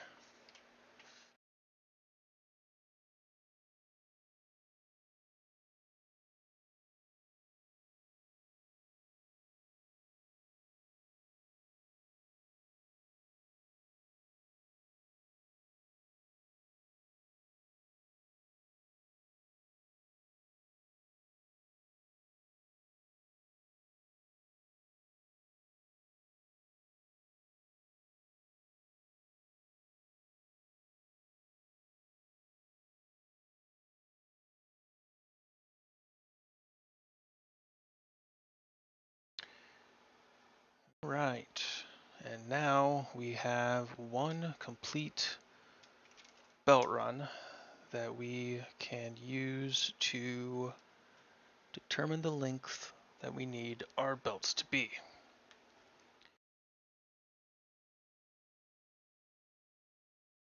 And before you make any cuts, you want to double check to make sure that the belt isn't riding up on anything. It's not as important immediately, but if you've got bulk belt, this can save you from cutting off more than you needed to. And what I'm going to do here is I'm going to come over to halfway across the X carriage and cut the belt. That should ensure that I've got plenty of slack for pre-tensioning the belt. And then from here, just basically remove the X carriage, pull the belt off, cut the other one to length, and do that process once more, and then do the process mirrored.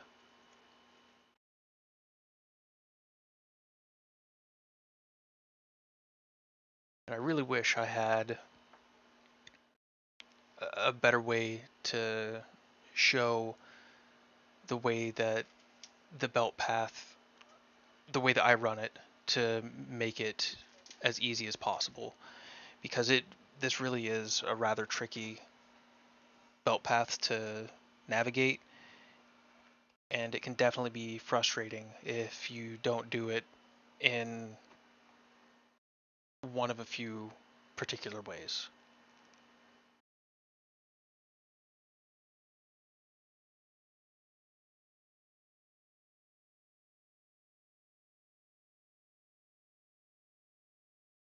Okay.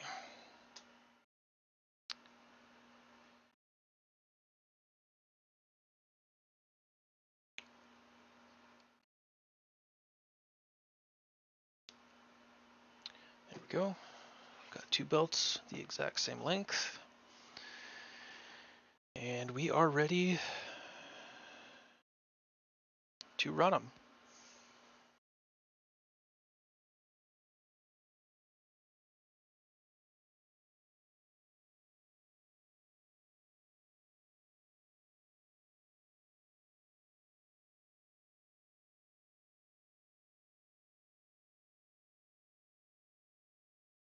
And this time around, I'm going to be trying to go through the process again, but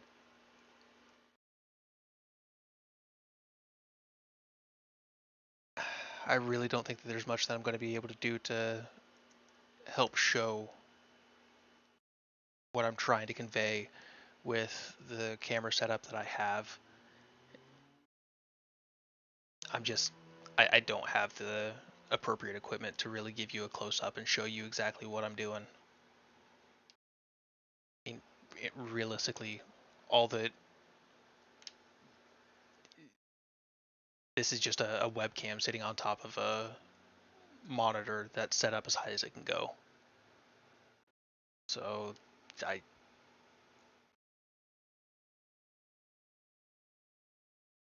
I mean, uh, not sure if anybody noticed, but the fantastic piece of equipment that is holding up the light for extra visibility is an ender to switch wire conversion.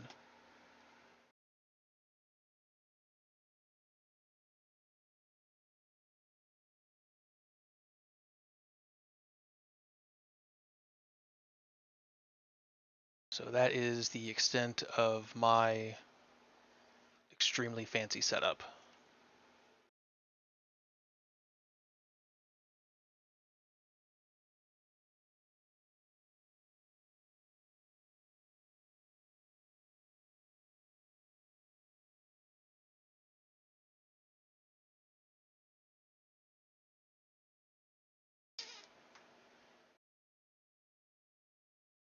Okay.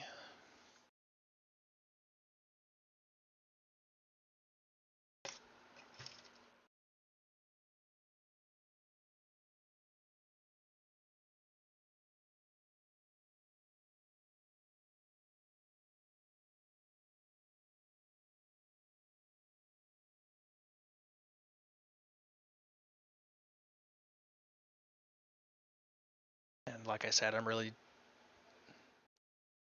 really don't think me talking through this again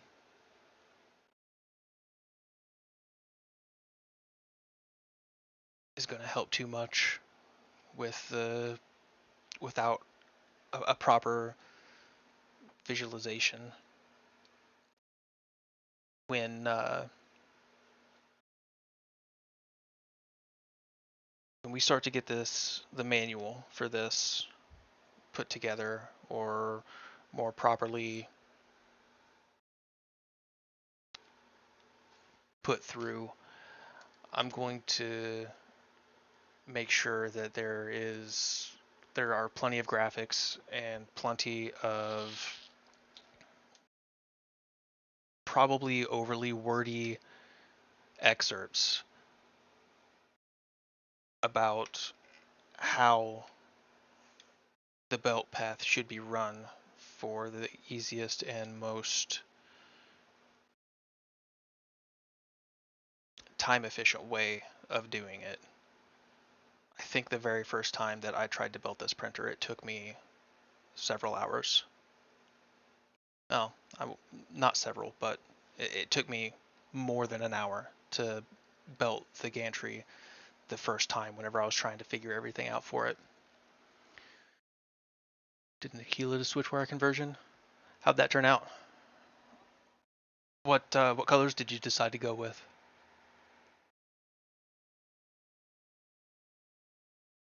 Also, is there like a any sort of a guide for that, or any sort of design already out there, or is this just a like an Ender clone? So you were able to just use the Ender to switch wire conversion.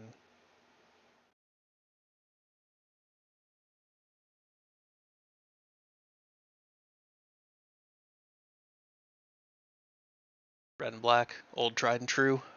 Nice. I did red and black for one, and then I also ended up doing a blue and silver, well, silver and blue one. And what actually prompted me to build both of these Ender to switch wire conversions was both my brother and my father have mentioned that they have at least some interest in 3D printing, and I thought it best to, rather than recommend that they just buy some cheap printer and deal with the consequences, I thought it would be better for me to basically rebuild one of the cheap printers that I had bought for each of them, and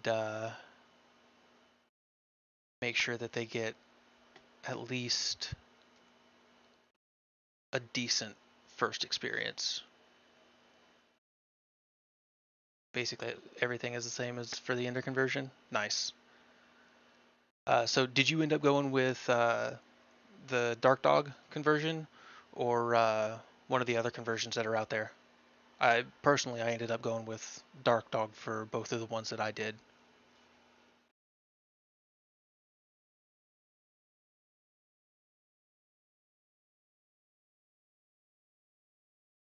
Okay. So pulling the belts tight. They are effectively equal. So let's go ahead and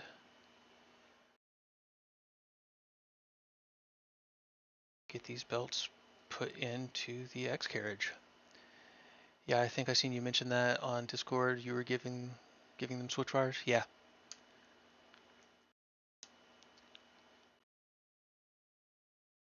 I mean, the major reason that this design came about, or this idea came about to give them the printers, was because they showed interest. But I'm also kind of thankful because I don't need 5 printers. um, and I wasn't using the enders anymore, and they were just kind of sitting and collecting dust. I had the vast majority of the parts that I would have needed to do the conversions, so I just ordered what I didn't have and just started chugging along.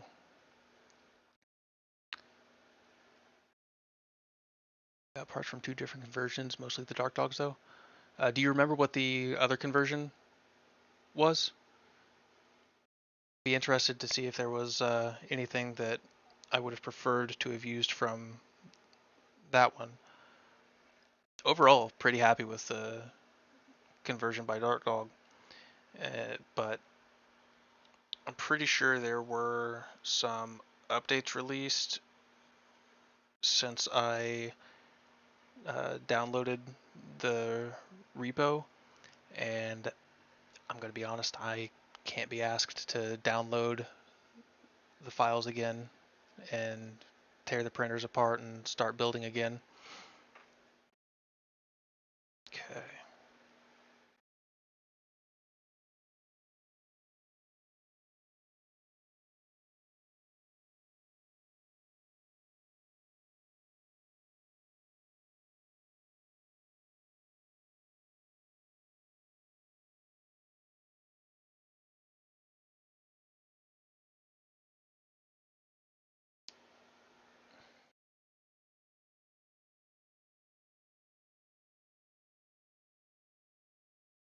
Now, I think that's about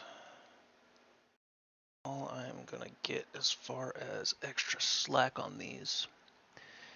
And the nice thing about this X carriage as opposed to the stock V0 X carriage, which I don't know if I mentioned or not, but this X carriage design was originally from Heart K and the Micron, I believe. At least that's where I got the initial parts for this X carriage. Um, I adjusted the model to line up better with the belt path that I was going to use, as well as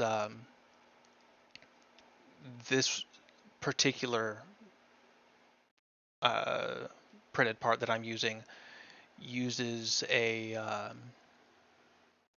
MGN9 H rather than the MGN9C that is most commonly used with the MGN9 V0 mods.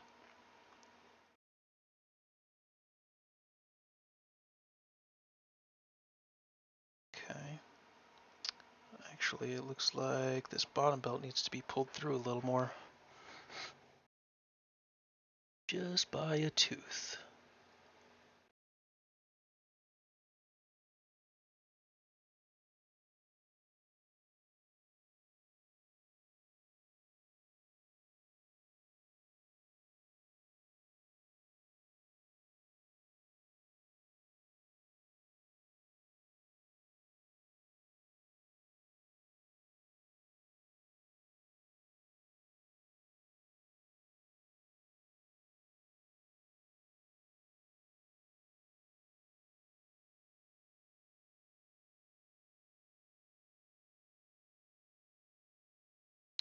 Damn.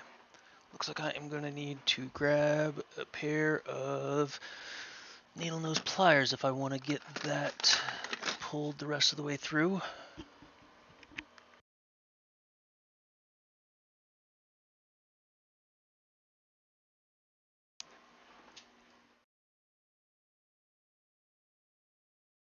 Okay.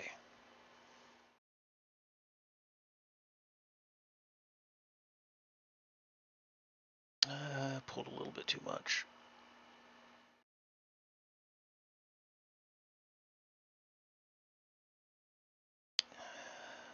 Pulled a little bit too much there too.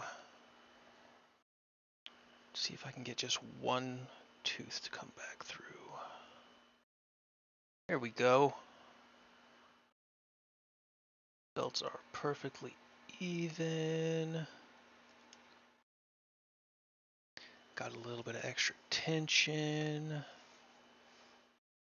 Nice.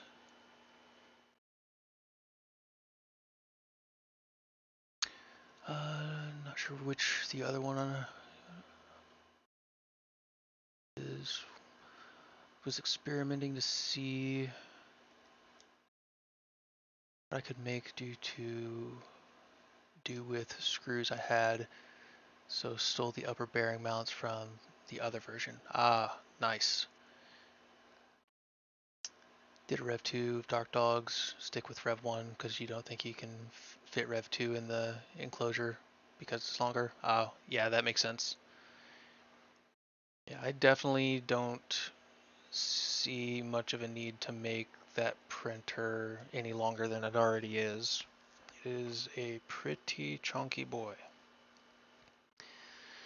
So, I know I said that you didn't really need to cut the belts, but you do kind of need to cut the belts. now that I think about it, because you definitely don't want to end up shoving your belt into the XY joint.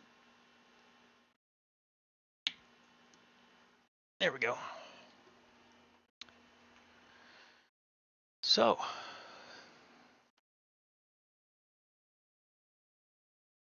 I think the last thing that we're gonna actually cover on stream for this is going to be the setup of the bed, because it's most likely not going to be square uh, when you put it together,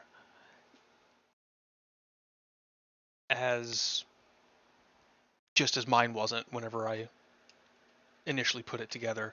I could get the front, right, and rear in position, but the front left is a little out. It's sticking forward some. If memory serves, what I will need to do is loosen the 4 bolts on. I guess you guys can't see what I'm talking about now. What I'll need to do is loosen the 4 bolts under here, and I need to slide this rail to uh, what you would see as the right. I would see it as the left. Um, Tighten that back down, and then I'm pretty sure I also need to move these two uh, kinematic mounts in a little bit. So what I am going to do is I'm just going to go ahead and break these loose.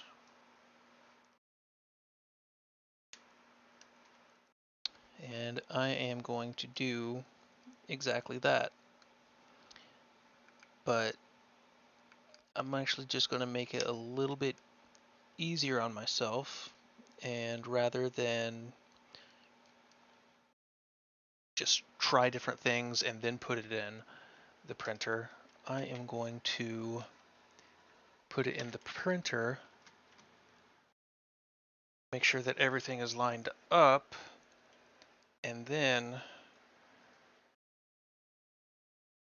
tighten everything down. Okay, so there's the back.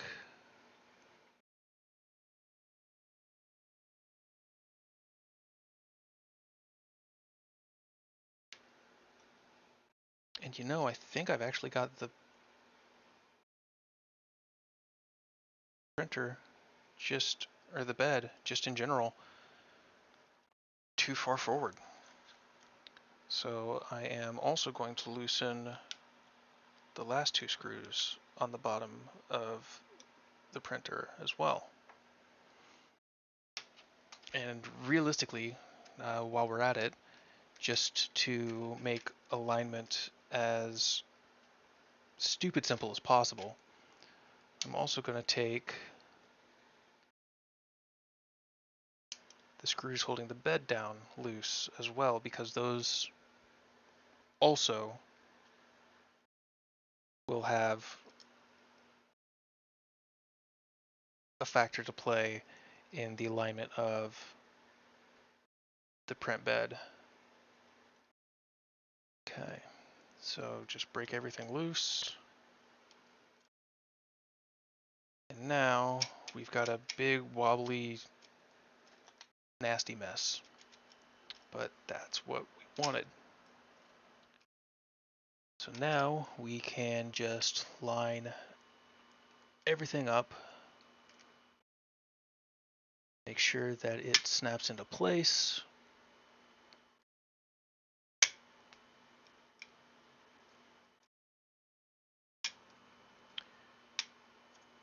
Even things out from left to right and tighten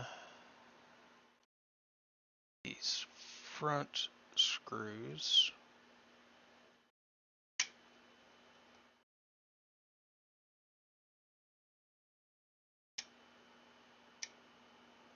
Whoa, that's not good.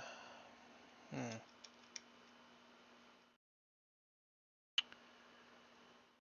Okay.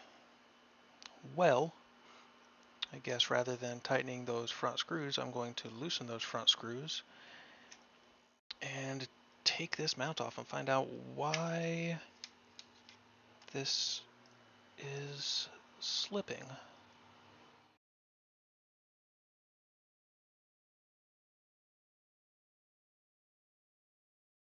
Don't know if it's the screw or the nut, so I'm just going to replace both. Actually, I am fairly confident that it is the nut, as it looks as though that nut may have been slightly oversized. Doesn't quite look like an M4, but it definitely looks bigger than an M3, maybe an M3 and a half. I don't know if that's a common thread size. Okay, so get this back into position,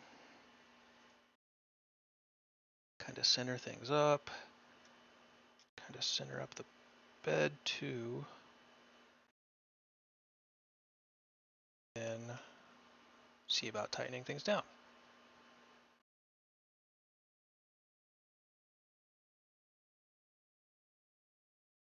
There we go. Of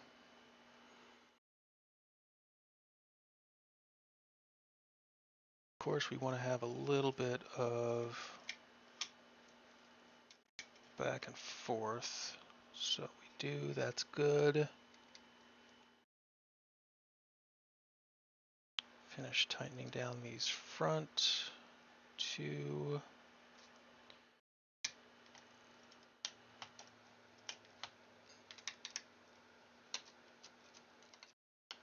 Okay, so it looks like this is about on the front. So go ahead and finish snugging everything down here.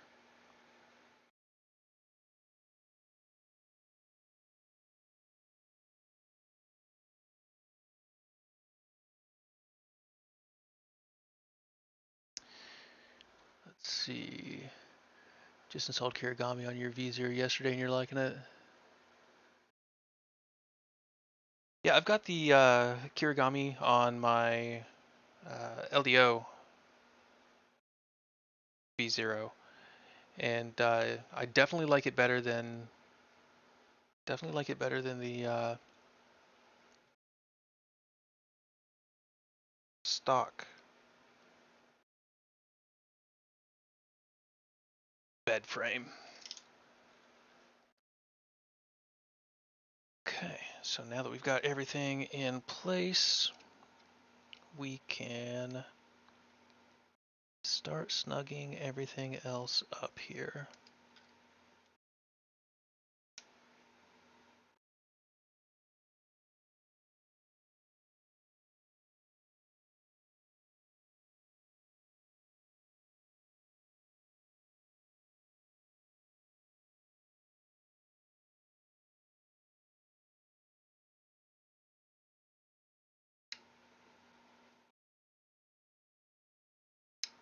Okay, so there we go. That is bed installed, full proper kinematic motion.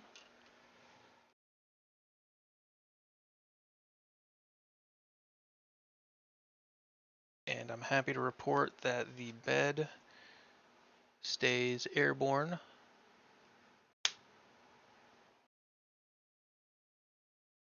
With these gigantic motors that I've decided to go with. And realistically, I think the last thing that I'm going to do on stream is just put the tool head back on and just kind of show you guys the little cable guard that I've got back here. Just like there's a 1/2 millimeter between the actual between the belts and the guard, but it's just enough to keep from making sure that your belts don't end up rubbing up against anything that they're not supposed to. So let's go ahead and get that party started. And I'm not going to go over everything here for the installation of a mini afterburner. I'm hoping that you guys already know how to do this part.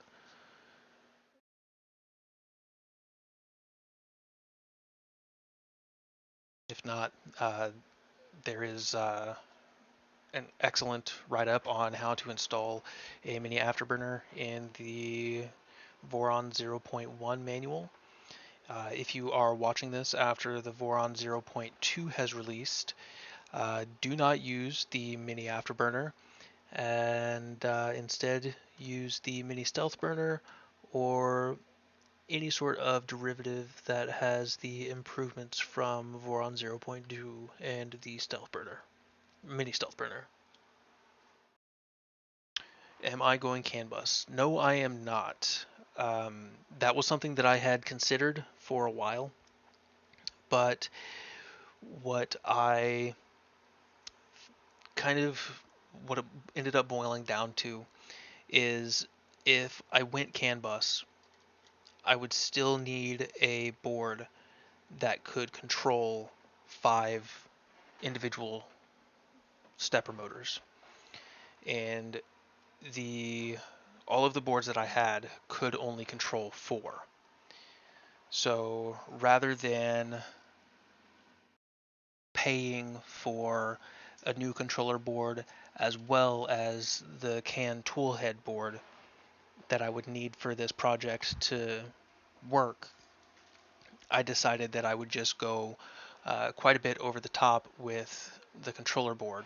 And I'm actually running and recommending the Manta M8P just for the fact that as far as form factor and capabilities are concerned, it's pretty hard to beat it.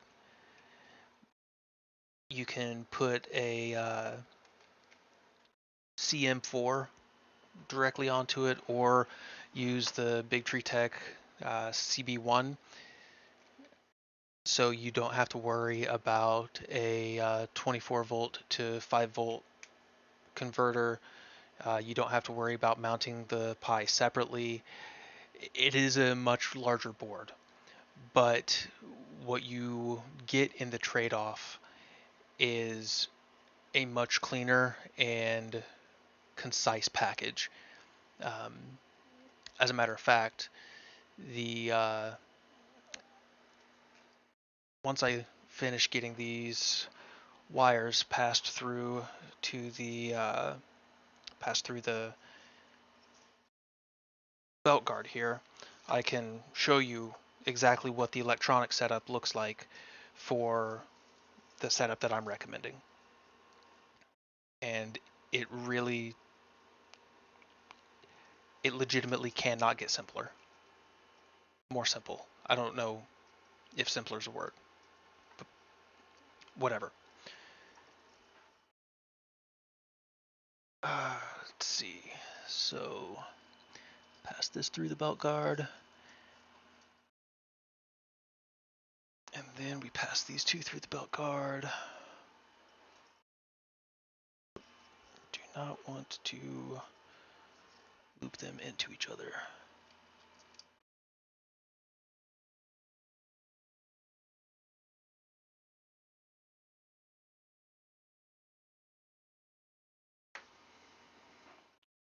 Okay.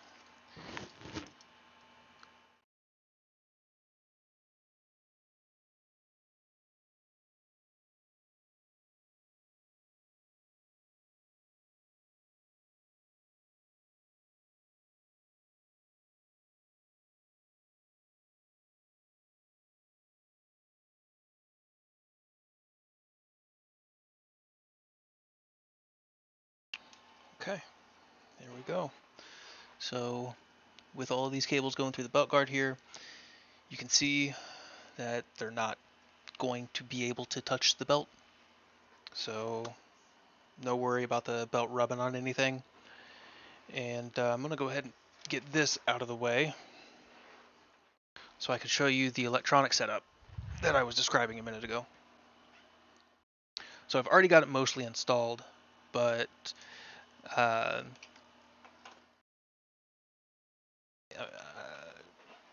this is it. This is the electronic setup for the Pandora's box build that I'm doing. It's literally power supply, controller board, CB1, which is on the controller board, and you just VHB tape it to the deck panel. I still need to see about getting a DXF of this put onto the GitHub, but I think I put an STL of this up on the GitHub. So if you've got a larger format printer, you can just go ahead and print the deck plate like I did. But yeah, I couldn't be happier with this form factor.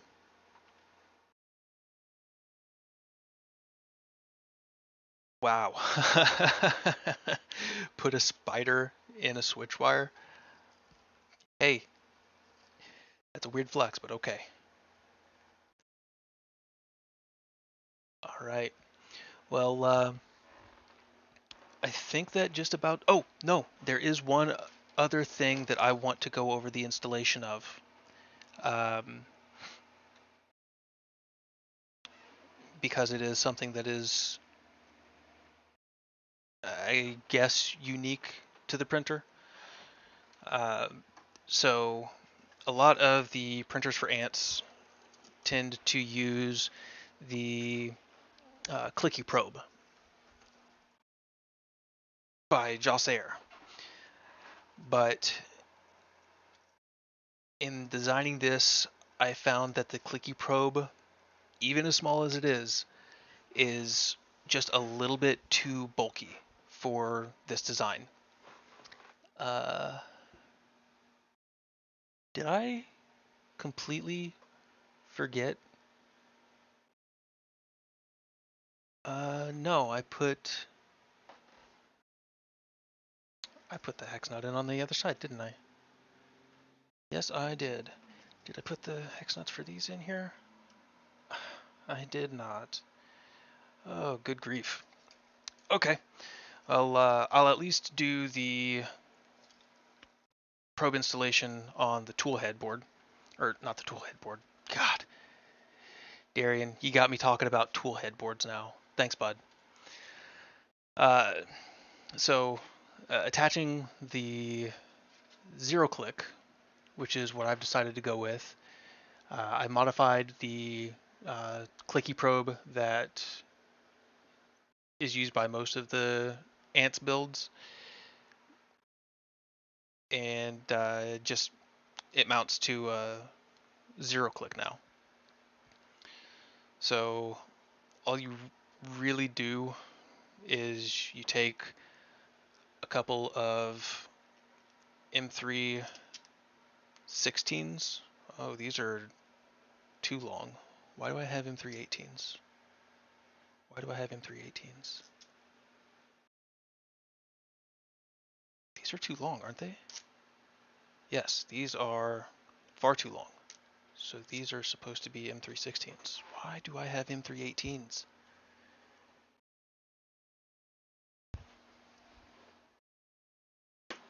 Heck, those might even be M3 20s. Okay, M3 16s. Yeah, actually, I think those are M3 20s.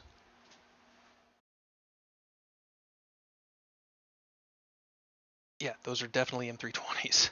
Why do I even have those?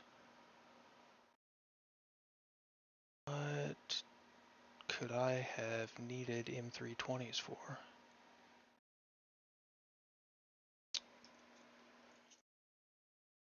Now that's going to bother me. because I can't think of any reason I would have had M320s. Oh, I know why. The original design that I had for the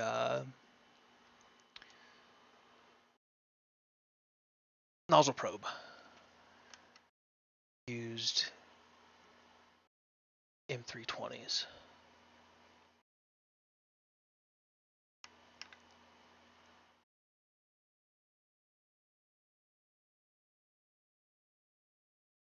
So this just gets put in from the bottom, two M316s.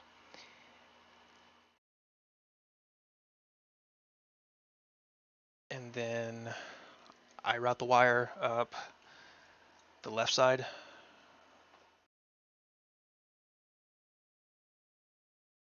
Just to kind of try to even out the number of wires passing through each side of the tool head.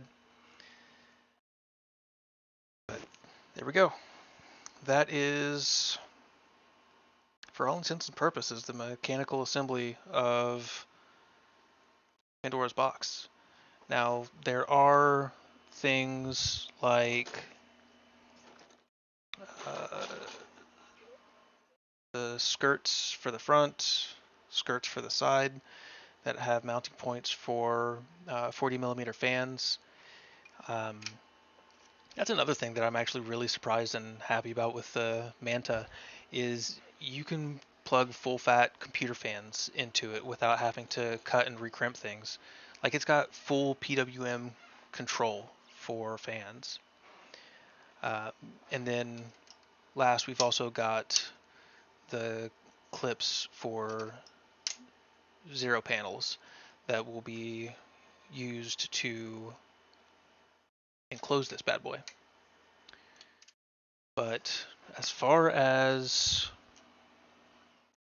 unique parts to this build only, um, that's pretty much it. I mean, everything else is relatively simple. I mean, I guess I could go ahead and install the deck panel just for the sake of posterity. So yeah, let's go ahead and install the deck panel. So there should be a total of 8 hex nuts installed along the inner perimeter of the base of the printer, and those end up being used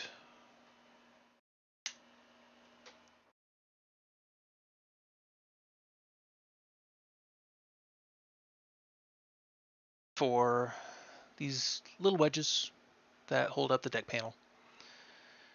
So we're just going to go ahead and grab a small handful of M36s and get to installing these. And this is where I'm glad that that part worked.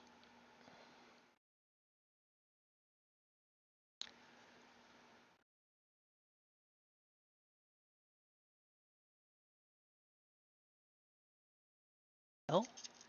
Oh, those are, there we go. That's what I'm looking for.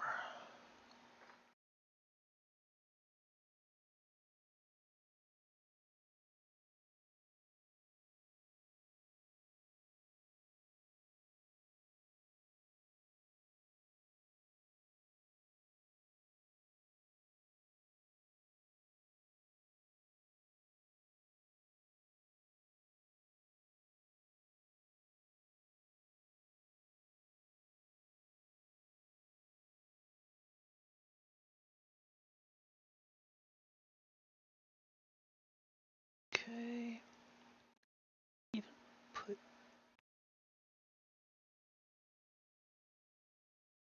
back. Huh.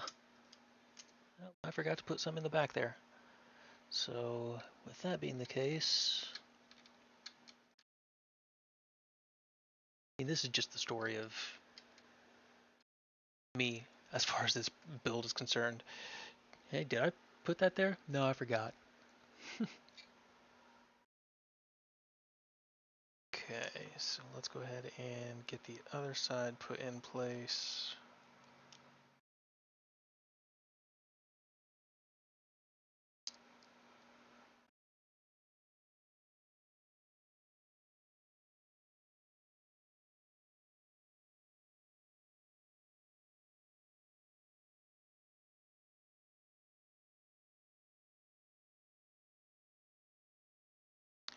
So even though I did a mechanical assembly already with this printer, I still have yet to do the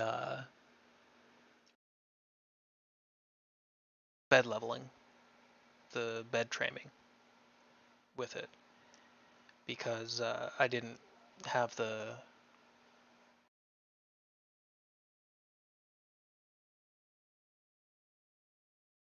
zero click set up. And I'll tell you, that's one thing that I'm excited to see happen on this. Because I don't know if I've told you guys or not, but I really hate cantilever. So I'm excited to have this printer in this form factor without cantilever. Also, I am not entirely certain how Fusion 360 screwed up the bill of materials so hard, because I still have so many fasteners left. And I don't even think I had as many fasteners as Fusion was telling me that I needed.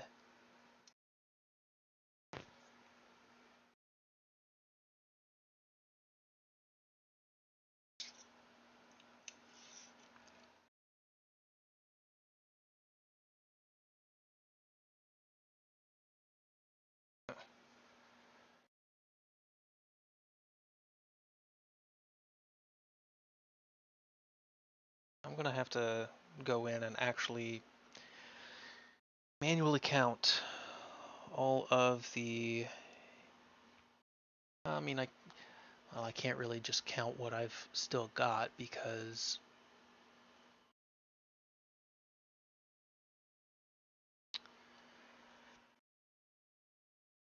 I've lost some.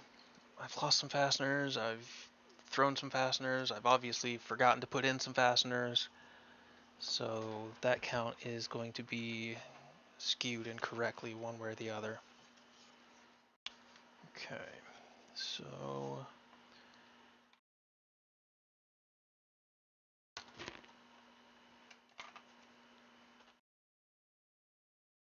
ha, looks like I am in need of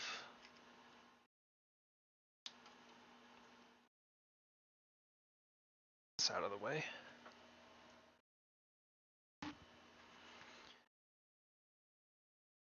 This out of the way.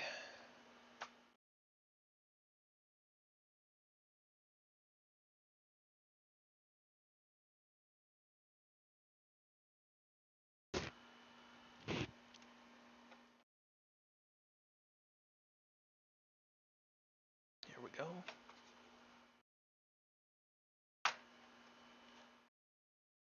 So deck plate is put in there. Good God, how many fasteners did I forget? Yeah, because there's supposed to be 2 hex nuts there, 2 hex nuts there. I might just file down some square nuts and drop those in because I do not feel like messing with all of that. But those are for the top panel clips that just hold or the deck panel in place. So get that where it needs to go. And this is just a Another M3x6. A lot of those are used in this build.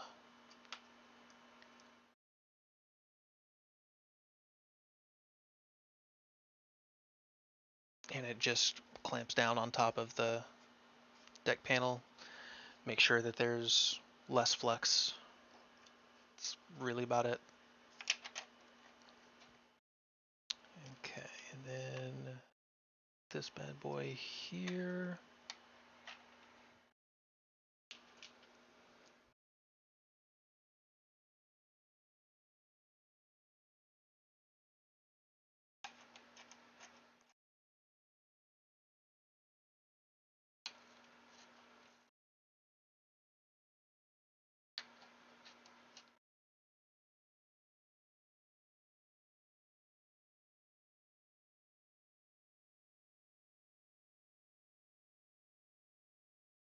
And there is a second part to the deck panel that I'll be also installing off camera, but it's pretty self-explanatory as far as it gets installed.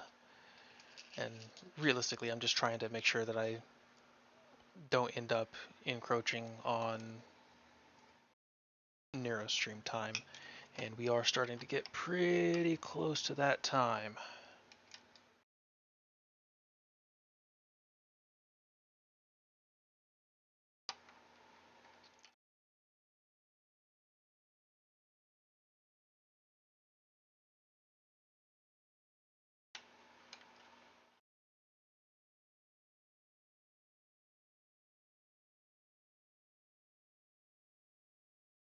And last one, as far as the deck panel is concerned.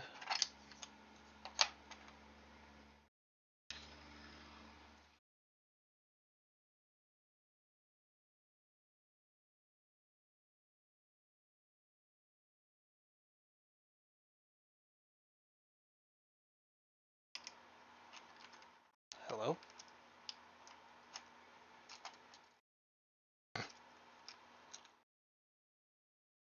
Sorry, I wasn't saying hello to see if anybody was there. I was saying hello because this screw was supposed to be right where I put the, or the nut was supposed to be right where I put the screw, and